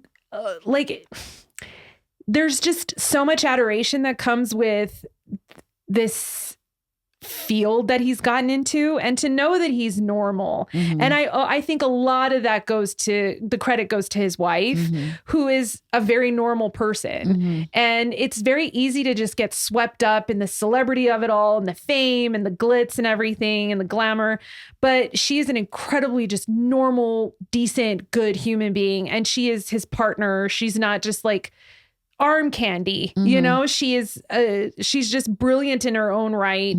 She's also a writer, and I think that if I didn't have, if he didn't have that, I don't know what he would be like, you know. I'm sure he would still be normal to a certain extent, but it goes to show you how important it is for people who are in the spotlight like that to have just a normal life. Like, when Bert comes home, he's dad and he's your husband. That's right. I mean, and I think that's really important to maintain. I think so. Well, you're very normal too. Yeah. And so he's made good choices. I think Bert's done the same thing. Our office here is full of women that are all just what you see is what you get. Yeah. There's no pretense. There's no, hey, I just want to get here to be able to go there. They're here to be here. We have a great time together. I'm trying to teach them not to just do what he says all the time. There's a little bit of a learning curve here. Yeah. Last week he was here and he's like, hey, Jen, go get this. And I went, don't you get up. He goes and does that himself. And she was like, I was like, don't do it. He can do it. He was doing laundry here because the tour bus came back and he was like, hey, Jen, will you just go put my laundry in the dryer? And I went, no, You go put your own laundry in the dryer. She's working. Yes. This is your day off and you're meandering around here because you don't want to be home by yourself. You go put your own laundry. Oh, but I don't know where the pods are. Now, they're on the shelf above the washer. But I looked. There's nothing else on the shelf except for the pods. Jennifer, don't move. And I could see her going like, oh my God, oh my God, oh my and God. she's oh caught my in God. the middle. She's like, I don't know what She to was do. like, I'm resisting, but it's really hard. It's really hard. And finally he came upstairs and did it himself. And when he came upstairs, I was like, this is what has to happen. Yeah. Because this is real life. And if we all start waiting on him hand and foot, he's going to be even worse than he is now. Yeah. He's like, I feel like I think he is a reincarnated like king. Okay. And he showed up going like, where are my paupers in a certain way? Who will sweep the floor before I walk upon it? And then Drop he the married rose this petals. woman that goes, the broom's in the closet and you can get it yourself. And he's like, what? Are you serious? And his daughters are the same. Like, yeah, you want it swept? You do it yourself. Yes. And then he has these employees where I don't think they feel that like they can talk to him that way. And they probably can't. Right. But it's smart of them not to. Yes.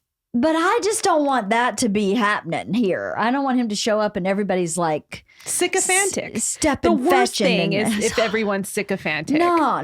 Yeah. No. It's just not going to be like that. No, and I think that's the undoing for a lot of people is I if they think so. have a lot of yes men around them and a lot of people who just bend over backwards to appease them. It's easy to get to that point. Mm-hmm. And because you know what kind of pressure that they're under, and it's a lot. But at the same time, it's when they're still human beings, and you have to be able to like remind them that certain things just are the way they are. Like that's, Right. it's not everybody's going to bend over backwards for them all the time. I think the flip side of that is if people start becoming yes men, they forget their own voice. Yeah.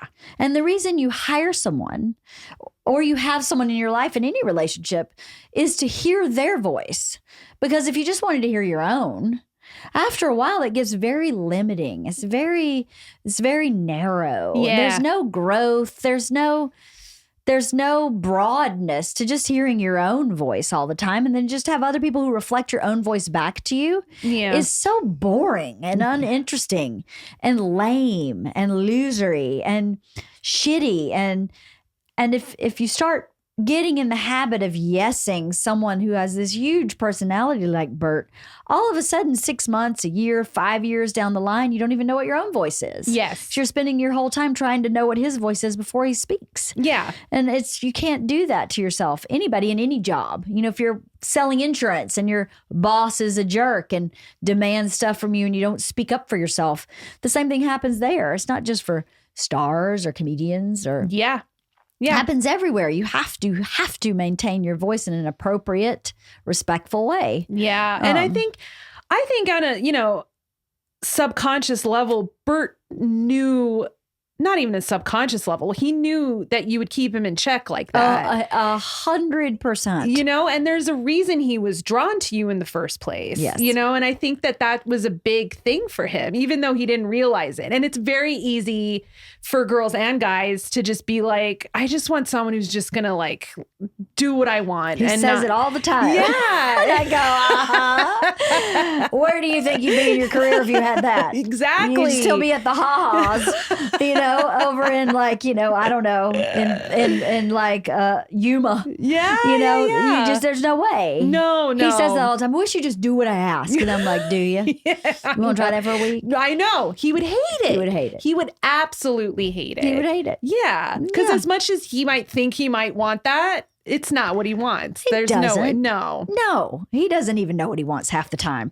But he has said that a million times. He said, like, I think I knew that I needed you. Yes. Because I think the thing about Bert people don't really know is that he does let people run all over him. At the same time, he asks people to do everything for him. The flip side is people just run all over him. He's a people pleaser, probably. He is a people pleaser. Which a lot of comedians are. 100%. And is terrified of any kind of confrontation. Yeah. Like, we had an employee we needed to fire forever. And I wasn't really empowered. I was just the wife, the creative partner, not running this business until recently. I just started running our whole business. And as soon as I did, I let some people go. Let multiple people go because they should have been let go years ago. Yeah. And he couldn't do it because he just couldn't face it. He just couldn't deal with it. And I'm like, I think it's really unfortunate. It doesn't make me happy. I'm not like, whoa, watch this. Yeah. I'm going to make somebody's day and fire them today. That's not at all. It breaks my heart to do that. It is terrible. Yeah. But at the same time, sometimes it's what you have to do. It's like getting a cavity filled. Nobody wants to go get a cavity filled. If you don't, your tooth's going to fall out at some point. Yeah. You're going to have a lot worse problems. So I'd rather just fill the cavity as soon as we find it and just suck up that pain and then move on in a healthy way. And he'd rather just like every tooth fall out of his head, every tooth before he did anything in his career or in our personal life. He just won't do it. Yeah. So, I didn't know you were just recently running the company. Like 6 weeks ago.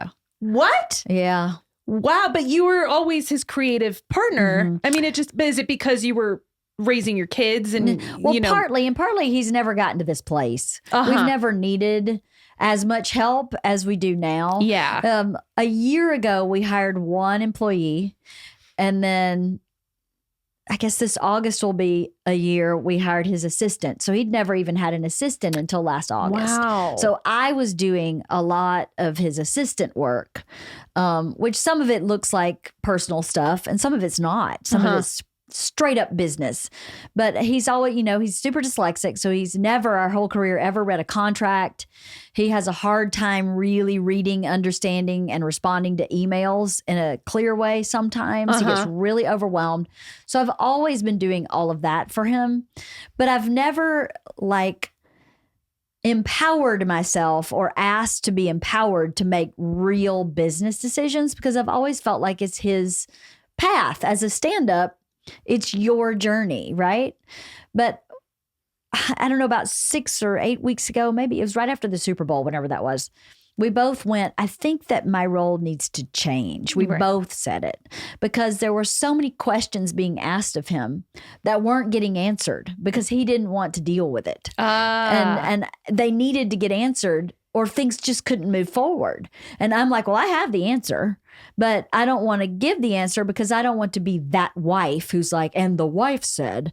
So I need to be like physically authorized, like agents told, managers told, lawyers told. Leanne is actually going to answer the questions in all these lanes. Right.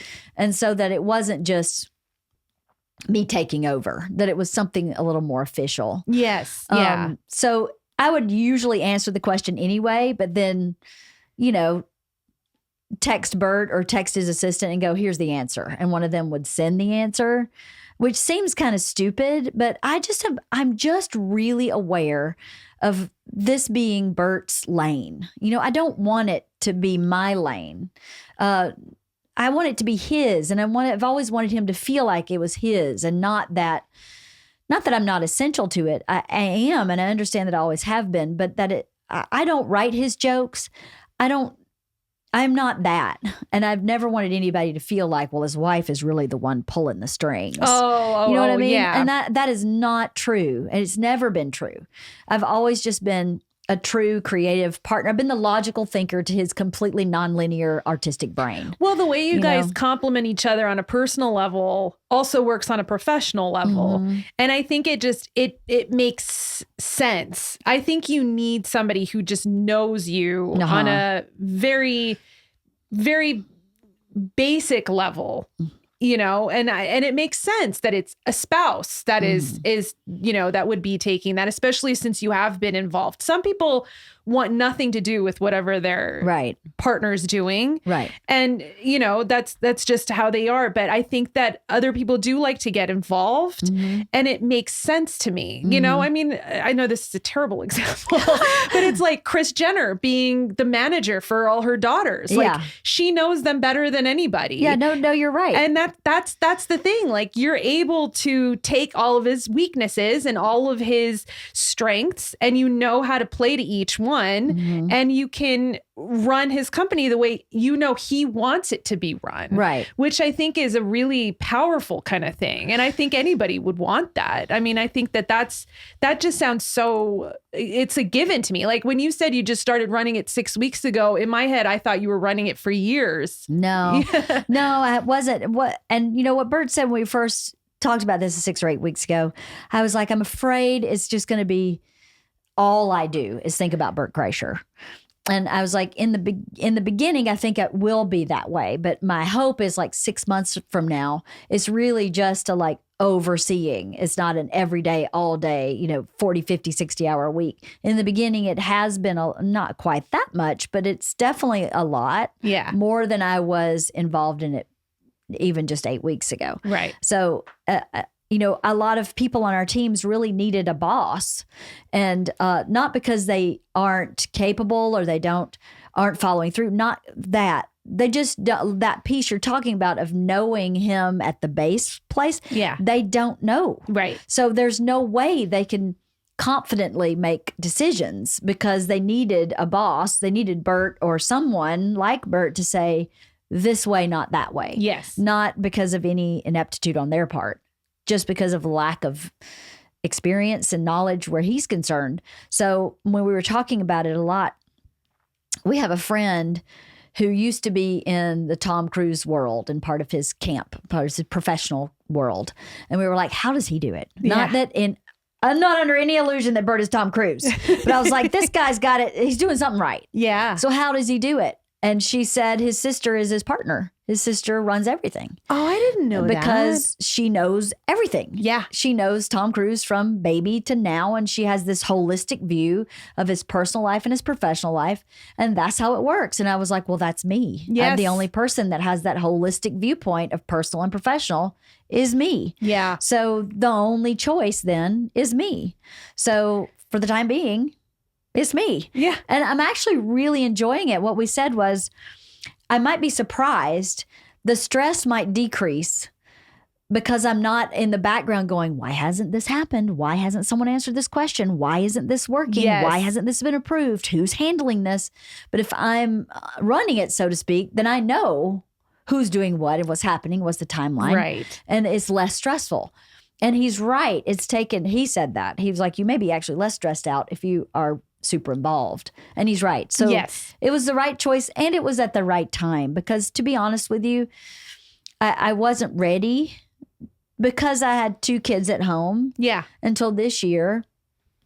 And the one kid at home, that's my one negative is that now in this past like 8 weeks, I've been so busy that I haven't been as present for her as I would like. Yeah. But I think that it's going to start slowing down a bit after his movie comes out in May. I think I'll be able to get back on a kind of at 4 p.m. I'm done. Yeah. I'm happy to work till 4 p.m. and then pick her up from the bus and just be mom. Yeah. I think that's pretty reasonable. Yeah, I think so too. I mean, the first bit was going to be heavy lifting, but it's the perk of being the boss is being able to dictate how much of yourself you give to it almost. I mean, if you find good people too, you can delegate a lot of the stuff. And, but yeah, I think that's definitely an upside to it too. It is. Yeah. And if you're like, well, to him, you're like, oh, I have to go spend time with my kid. It's not like he's going to be like, oh, she's spending time with her kid. It's Again?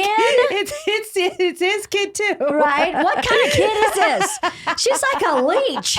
When does she go to college? I mean, he has jokingly been like, seriously, again? And I'm like, dude. And by the way, you're coming with me because she is your daughter now, and you're home for 2 days, and you got no choice. So let's go. Wrap it up. How old is she? She's 16. Okay. She's almost 17. Yeah. She's a junior in high school. So we've got one more year. Yeah. And, the good thing about also kind of taking over in this capacity is for years I've been saying, like, we need to just, like, not be on the road so much. Right. Daughters, we're at the end of the road here of them living in our house, at least until after college, hopefully forever, because you want them to launch and stay launched. Sure. But I was like, you just got to be home more often. You got to be home. And then now they've started running his routing through me in a different way. And I'm like, nope, on this weekend. Nope, on this weekend. Like, actually, I'm not Xing out specific weekends. I'm saying not 4 weekends in a month. Right. You got, I don't care which is very one. reasonable. Yeah. Yeah. Give me one. I need 1 weekend a month at home,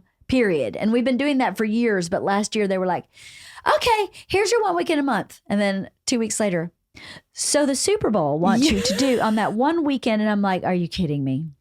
Yeah. So Alaska called and they want you to do Alaska. And I'm like, why are you doing this to me? You know, he's going to say yes. Of course. And now we have no weekends. I mean, he worked for 3 months straight, January, February, March. Wow. No weekends off. And I was like, this is not what I signed up for. And does he like it?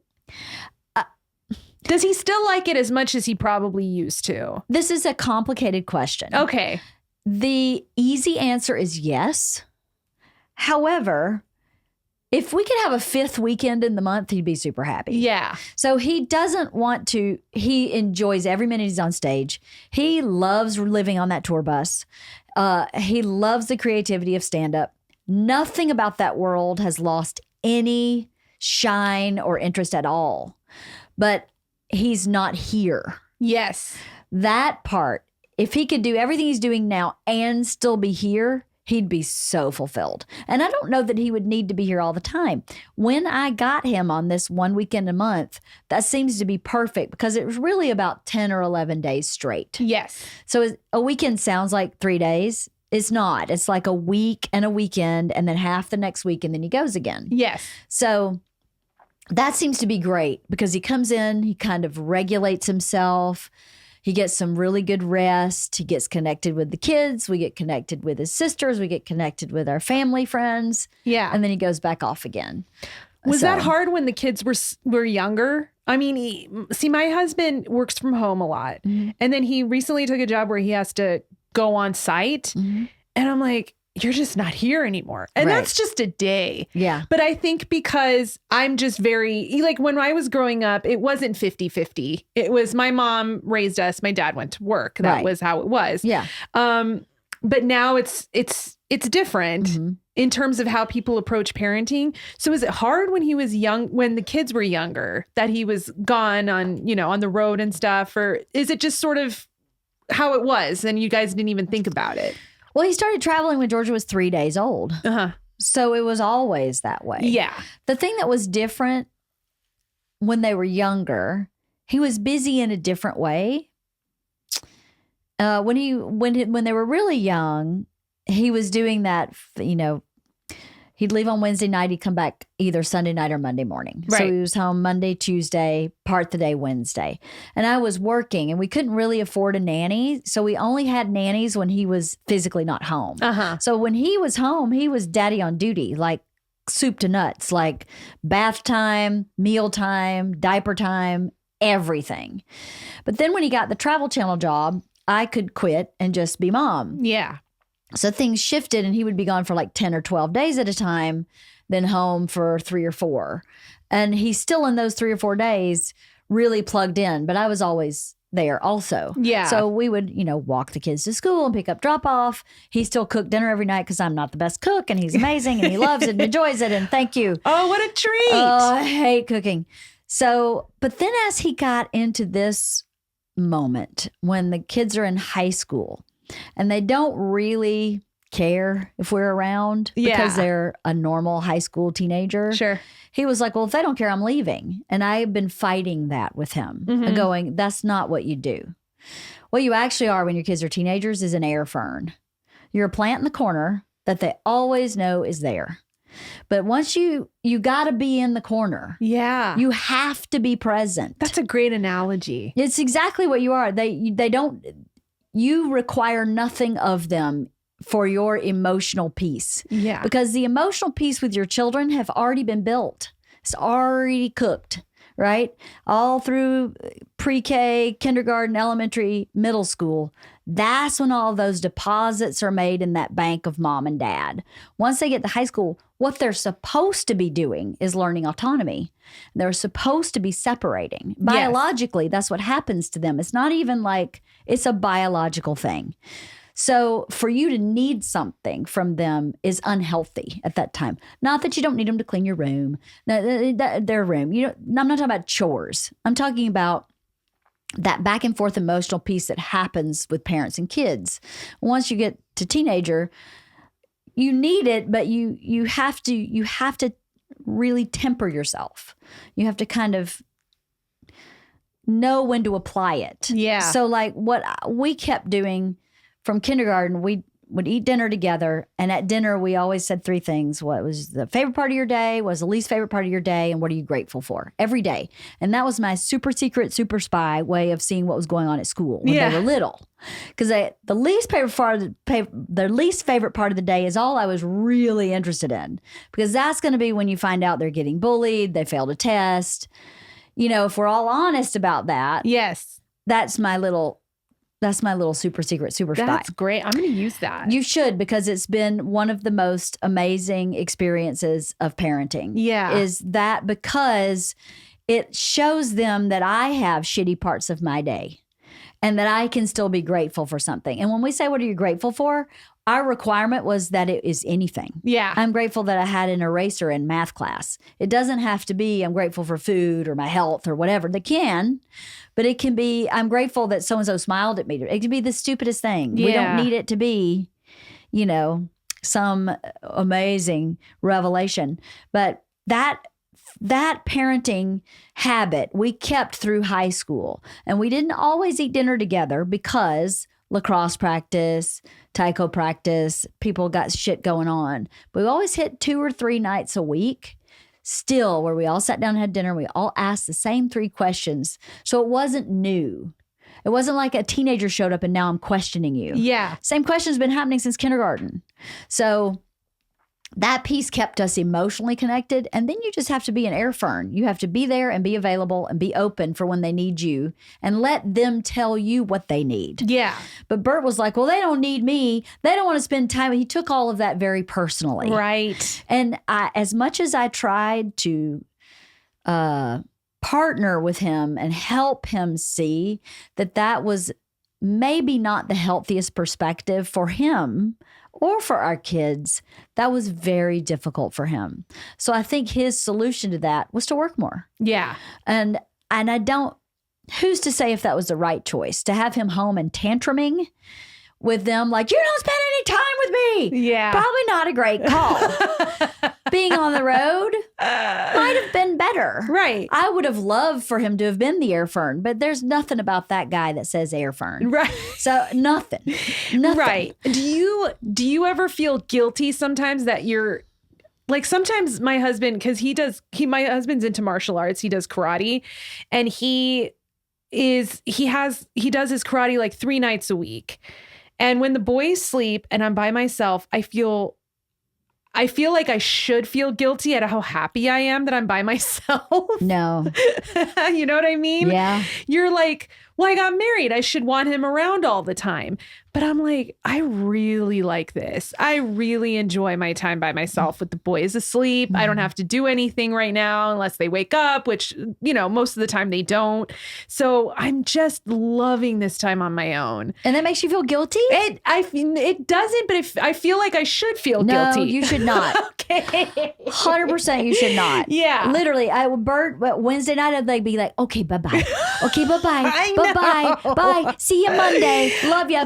Bye. You're Can't get out the door fast enough. Yes. Yeah, because guess what? Now we're negotiating what we're watching on TV. Yes. Now you want to go to bed before I do. Now who takes the shower when? Now everything's a negotiation. Yep. As a parent, every minute is a negotiation. Yes. So no, don't feel guilty about that. Okay, good. Because I don't, but I'm like, please should don't. I? No, you should not. Okay. No, you should not.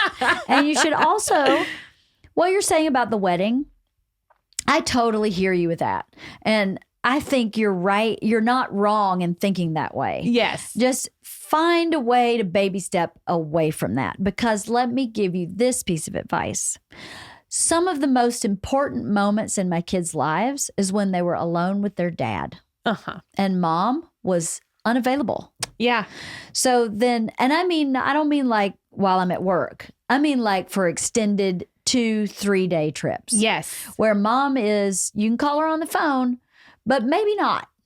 Maybe she doesn't have self-service for the whole day. Yeah. And what happened with Bert and the girls in those moments, I have to say, are just invaluable. Yes. They're Yeah. I get that. invaluable. So to give that, if you can frame it partly, now maybe 2 is too young. Maybe when they're 5. Yes. You know, when they're older. If you can frame it like that, it's really healthy for everybody. Yes. It's so good for Bert. It was so good for Bert to just be in charge. And I come home and there's no water in the dog bowl. And, I'm like, no one noticed that the dog hasn't had water for 24 hours. What is wrong with you people? And for them to be a band of 3 going, oh God, I guess we're all so goofy is awesome for them. Yeah. Eat pizza 3 meals a day for 3 days in a row. And they're like, we got one over on Mom. Yeah. And you're like, is that going to kill anybody to eat pizza 3 meals a day for 3 days in a row? Yeah. No, it won't. It won't. And I think that's with parenting, what I've realized is because we are really lucky that we have his parents and my parents. But when the kids were first born, they were over a lot. Mm-hmm. And I realized what was really valuable to me was a lot of the alone time I had with my boys. Because that's really the only time you build confidence as a parent is just by taking care of the shit you have to take care of by yourself. Yep. And I've had a lot of those moments. I don't know if my husband has had enough. And so that's the thing that I want to do for him is to be able to give him that confidence. Mm-hmm. And that comes from spending a lot of time alone with the boys. So even like today, coming here, he's home right now with the boys. And I think that's good for him. It's, and I like that I'm not worried about it and I'm not thinking about it. And there's something so nice about like letting go of a lot of things. Mm-hmm. Like, is everything going to happen at exactly the time you want it to happen? No, it's not, but that's okay. The world won't end because they went to nap a half hour later, Yep. It's so true. Yeah. It's a lot of confidence. Parenting is a lot of moments that give you the confidence that you need and also tear down your confidence too. Right? Yeah. Have you learned a lot about yourself from being a parent? So much. Yeah. And I don't know if you feel this way too. I think that this is what was really surprising is I feel superhuman at times with all the things you take care of and you're exhausted and there's so much going on and, you're working and you're taking care of these kids and you're doing it. Mm-hmm. And I think that I'm surprising myself at how much I'm capable of. Mm-hmm. And that's something I didn't expect. I did not expect to feel superhuman at times, to just know that like, I have to take care of this, I have to take care of this, and I have to take care of these 2 human beings. Like this is all of this stuff I'm going to take care of. And it can sometimes feel overwhelming and then you just do it because you have to. Mm-hmm. And I think that's the thing about parenting that has really, really surprised me is how good I feel about myself when I take care of the shit that I need to take care of. It feels cool. Superhuman. Yeah. That's really a cool perspective. Yeah. I don't know that I've ever, I think I'm sure I've felt that way from time to time. But what surprised me most about parenting was how much I learned about my emotional self as me, watching a child be me and that not be from nurture. Yes. And also for my spouse. So Bert has OCD, has anxiety disorder, has some tactile issues with clothing. And as an adult dating an adult, you're like, get fucking over it. What is your problem? Yeah. Are you kidding me? And then I gave birth to a daughter who has those same things and didn't grow up with it environmentally. Right. Where I go, oh, I'm an asshole. I've been really nasty to my husband about what this 9-month-old is doing. Yeah. And she's not choosing it. Wow. I gotta now correct myself in my judgment of my spouse. And the same in the judgments, because we all judge ourselves. And the judgment I had for myself in watching Isla is so similar to me in a lot of ways, in that she knows her mind. She is very stubborn. She is really headstrong. But there's a lot of positive to those as well. Yeah. I am still that to this day.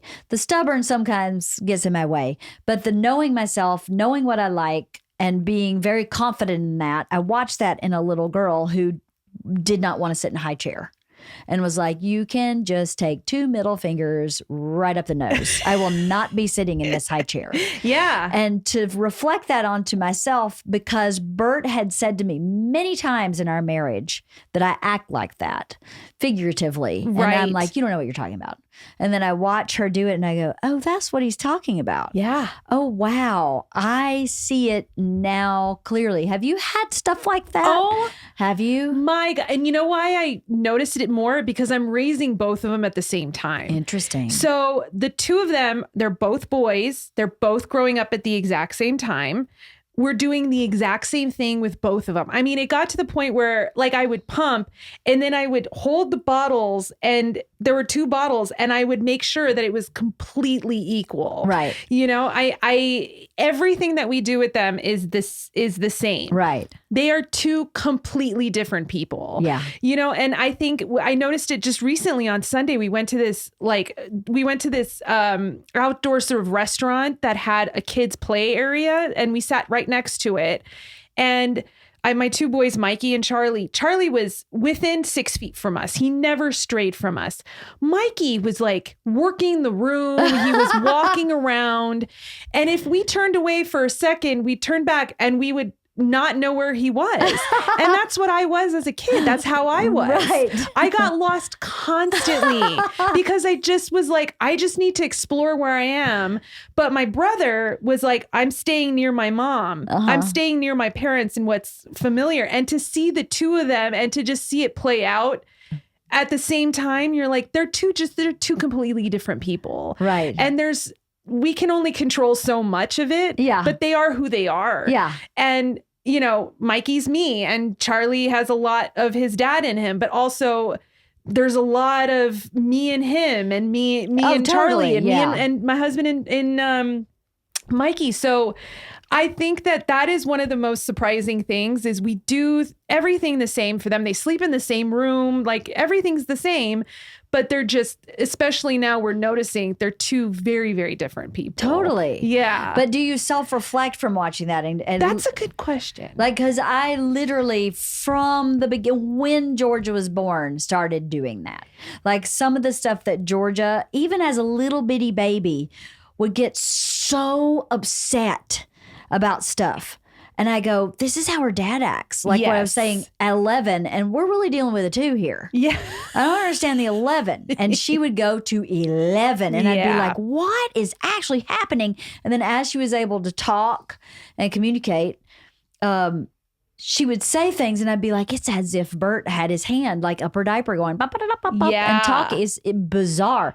So it did make me reflect on Bert and reflect on how I thought about what Bert was reacting to or behaving like. It totally shifted how I looked at him.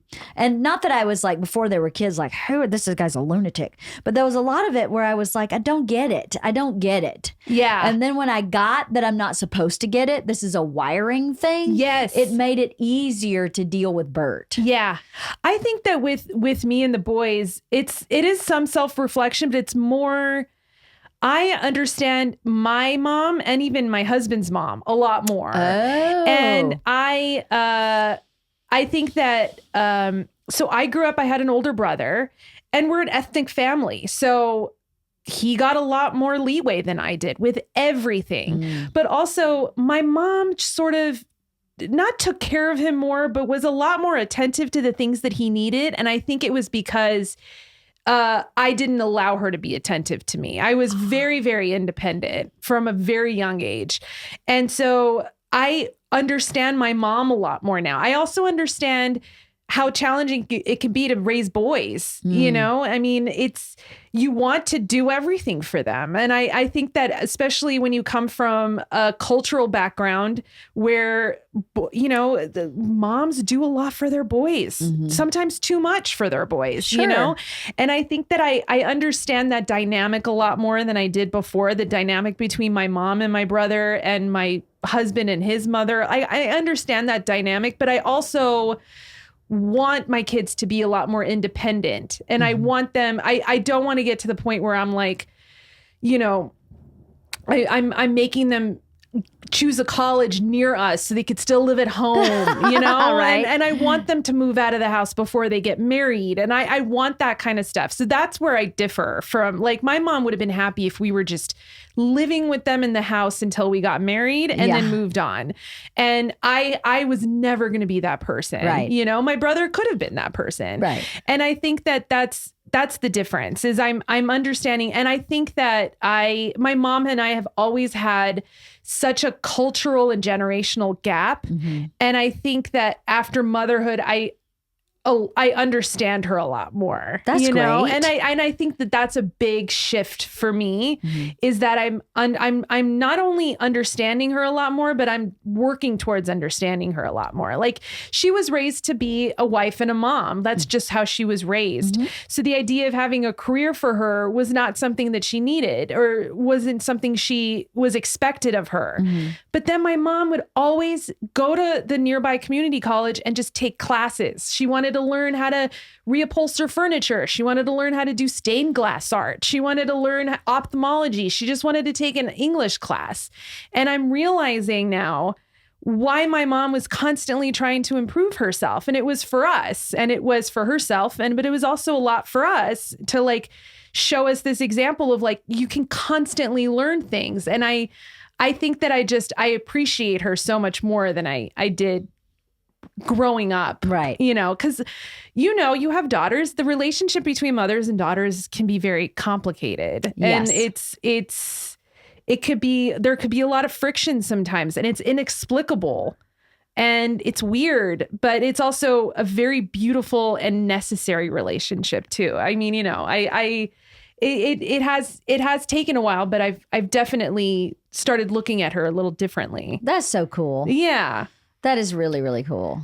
Yeah. That's really cool. Yeah. Relationship with daughters is an interesting relationship. It's really, I love it. You love it? I love it. I was so happy when I found out I was having boys. I was convinced I was having boys. 100%. Yeah. I was like, I am not a mom for girls. Not me. I don't know what to do with girls. I'm not girly. All my friends, I just, it's wrong. Yeah. It's got to be wrong. And it wasn't wrong, because I think that they were exactly what I needed. Yes. And I was exactly what they needed.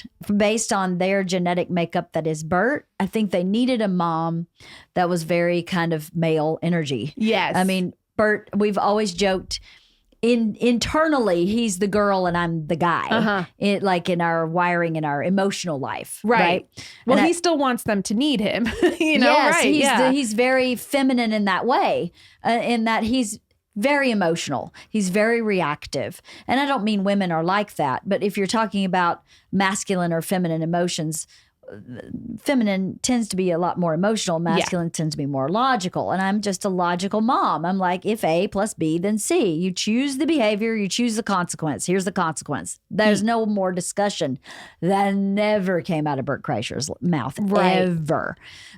So, yeah, I think I am the mom they needed, because they both came into this world with a lot of Bert's stuff, a lot of his OCD, anxiety stuff. And I think you have to have someone who's super grounded in reality when you have a brain that's wired to think there's monsters in your closet and you're still 13 years old. Right. You know, where that's very real for that person.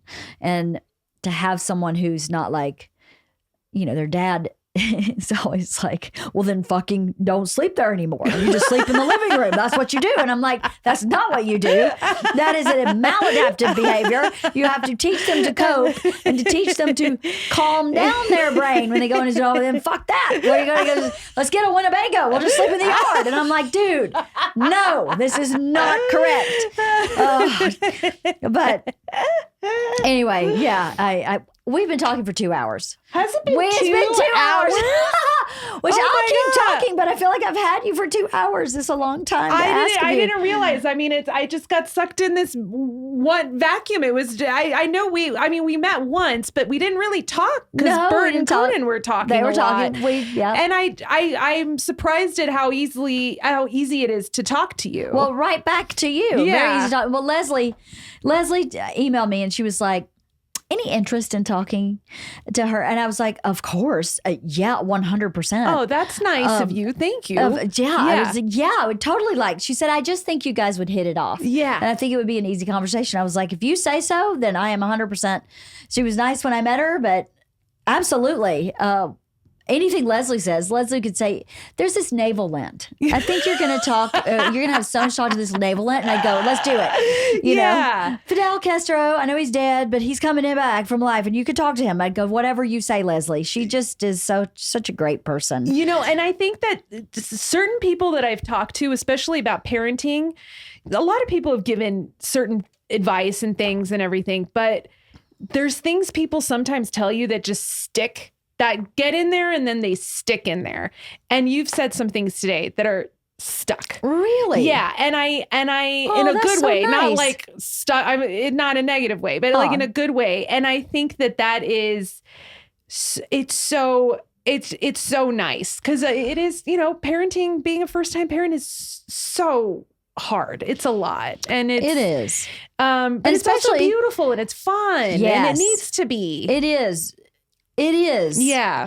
What's interesting to me about you is that, you know, they have that saying, the first kid comes and you're like, you don't let him get dirty and everything's a major like health drama. And the second kid, you're like, you let him eat dirt. Yes. And you're just like, whatever. I wonder what that's like to have two at a time because you don't have that, oh, here we go again. I've done this before. Well, you also can't focus too much on one of them because there's another one. Yeah, yeah. So, and I think that's the thing is that when you have one kid, all of your energy goes into that one kid. But I think that having twins, it almost is like having your second kid and skipping the first one. And because like my kids eat dirt. They do. Yeah. They eat dirt. Because you just don't have time. And there's also a time when I'm like, okay, you want to eat that? Why don't you try it? Figure out for yourself that it's gross. Right. And then you'll stop. Right. But of course, like on the flip side, what if they like it? Well, Isla did. Isla Kreischer spent her friggin' first 2 years of her life face down at the beach just eating sand. And I'd literally be like, oh, really? Yeah. But she gets sick? Never. And I don't think it's a coincidence. She never gets sick, that kid. Okay. See, I think that's the thing. Yeah. And it's my personality. I'm not, I can't hyper focus on them and like, you know, disinfect everything that they touch. No. I can't do that. It's just not who I am. So I think that they're being raised like the second kid. Right. You know, and I am very, like, I have two nieces. One is 2 years older than the other one. And you can see, like, you know, this one is obviously the firstborn, but her personality is the firstborn. Right. And the secondborn, her personality is the secondborn. Yeah. You know, you could tell there's a difference. And it's because, again, of your confidence as a parent with your first kid versus your second kid. Right. Your second kid, you're like, I can throw this and I know she's going to be fine. Yes. It's not a big deal, you know? It's so true. Yeah. It's true. I tried to be second kid with my first one. I think I did a pretty good job. Yeah. But their personality, that girl would sit on the couch and let me read to her for hours. Right. And then when number 2 showed up, I gave birth to the Tasmanian devil. She was a tornado of terror. She tried to kill herself pretty much every day by eating like chicken bones and jumping off the side of the couch. And the shift that happened in George's world when Isla showed up, I still have guilt about because I couldn't possibly. Isla would have been dead. She would have like jumped off the. I don't know. It was all I could do to keep that kid alive. Yeah, and I kept the whole theme for Georgia was I'll be right there. I'll be right there because it was only one of me. Right. So I still have guilt about that time when she was like 2 to 4 years old when Isla was born to 2 years old. Yeah. And Isla was just literally a whirling dervish. I mean, she was unmanageable. If you turned your back at all, there was some illegal activity happening with her. She was just criminal. Eat the dog food out of the bowl. Yeah, you know, you just could not leave her. And Georgia was just the easiest. You sit her there and she stay there. Yeah. You know, even as like a little bitty where she's just sitting up there's no falling over, she stayed. Isla, you sit her there? No. Yeah. She's rolling herself off and getting somewhere. And I still feel bad about Georgia. I've apologized to her. But there's nothing you could do. There's nothing I could have done. Yeah. You're right. But at the same time, I still feel bad. Of course. You know, I think she just wanted normal. me to read to her all day long. Yeah. And finally, when Isla was, I had this like plastic corral that it was in our living room. Yeah. And I figured out Isla couldn't deal with being in the corral, but I could break the corral up and like barricade. Yeah. You know, so she had some open space, but really she couldn't get past the couch. Sure. She couldn't get past the end table. That's what we did. I could sit her like that, right? But I couldn't just put her in the corral. She'd just climb out of it. Yeah. So I figured out how to do that. And then I could read Georgia one book and then I'd have to deal with her. Again, it was such difference in personalities like you're talking about. Yeah. Like you're one that stays 6 feet from the parents and the other one that's roaming. Yes, 100%. So it is. It's so different. I mean, they're like that. The two of them are very, one of them you could read to for a long time.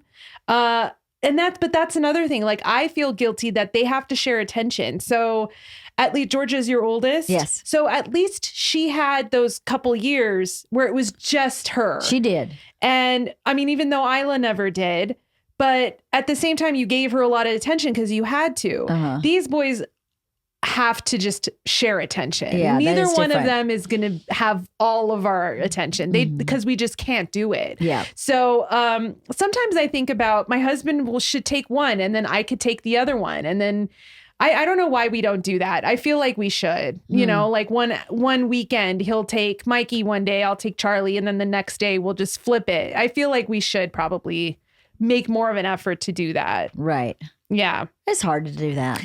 It's hard. It's so much planning. It is. And what weekend is there when they're, I know. When they're older. Yeah, I think so. Yeah, you're fine. Yeah, I'm okay. I think when you're older. Anyway, we could talk all day. Yeah, I know. We should I stop, should let you go. Yeah.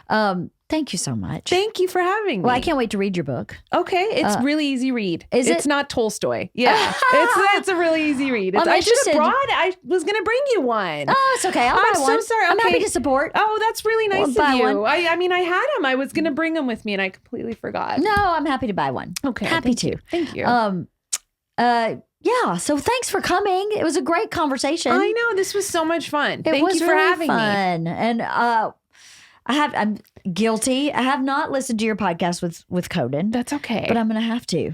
Because no, you're okay. Yeah, I do.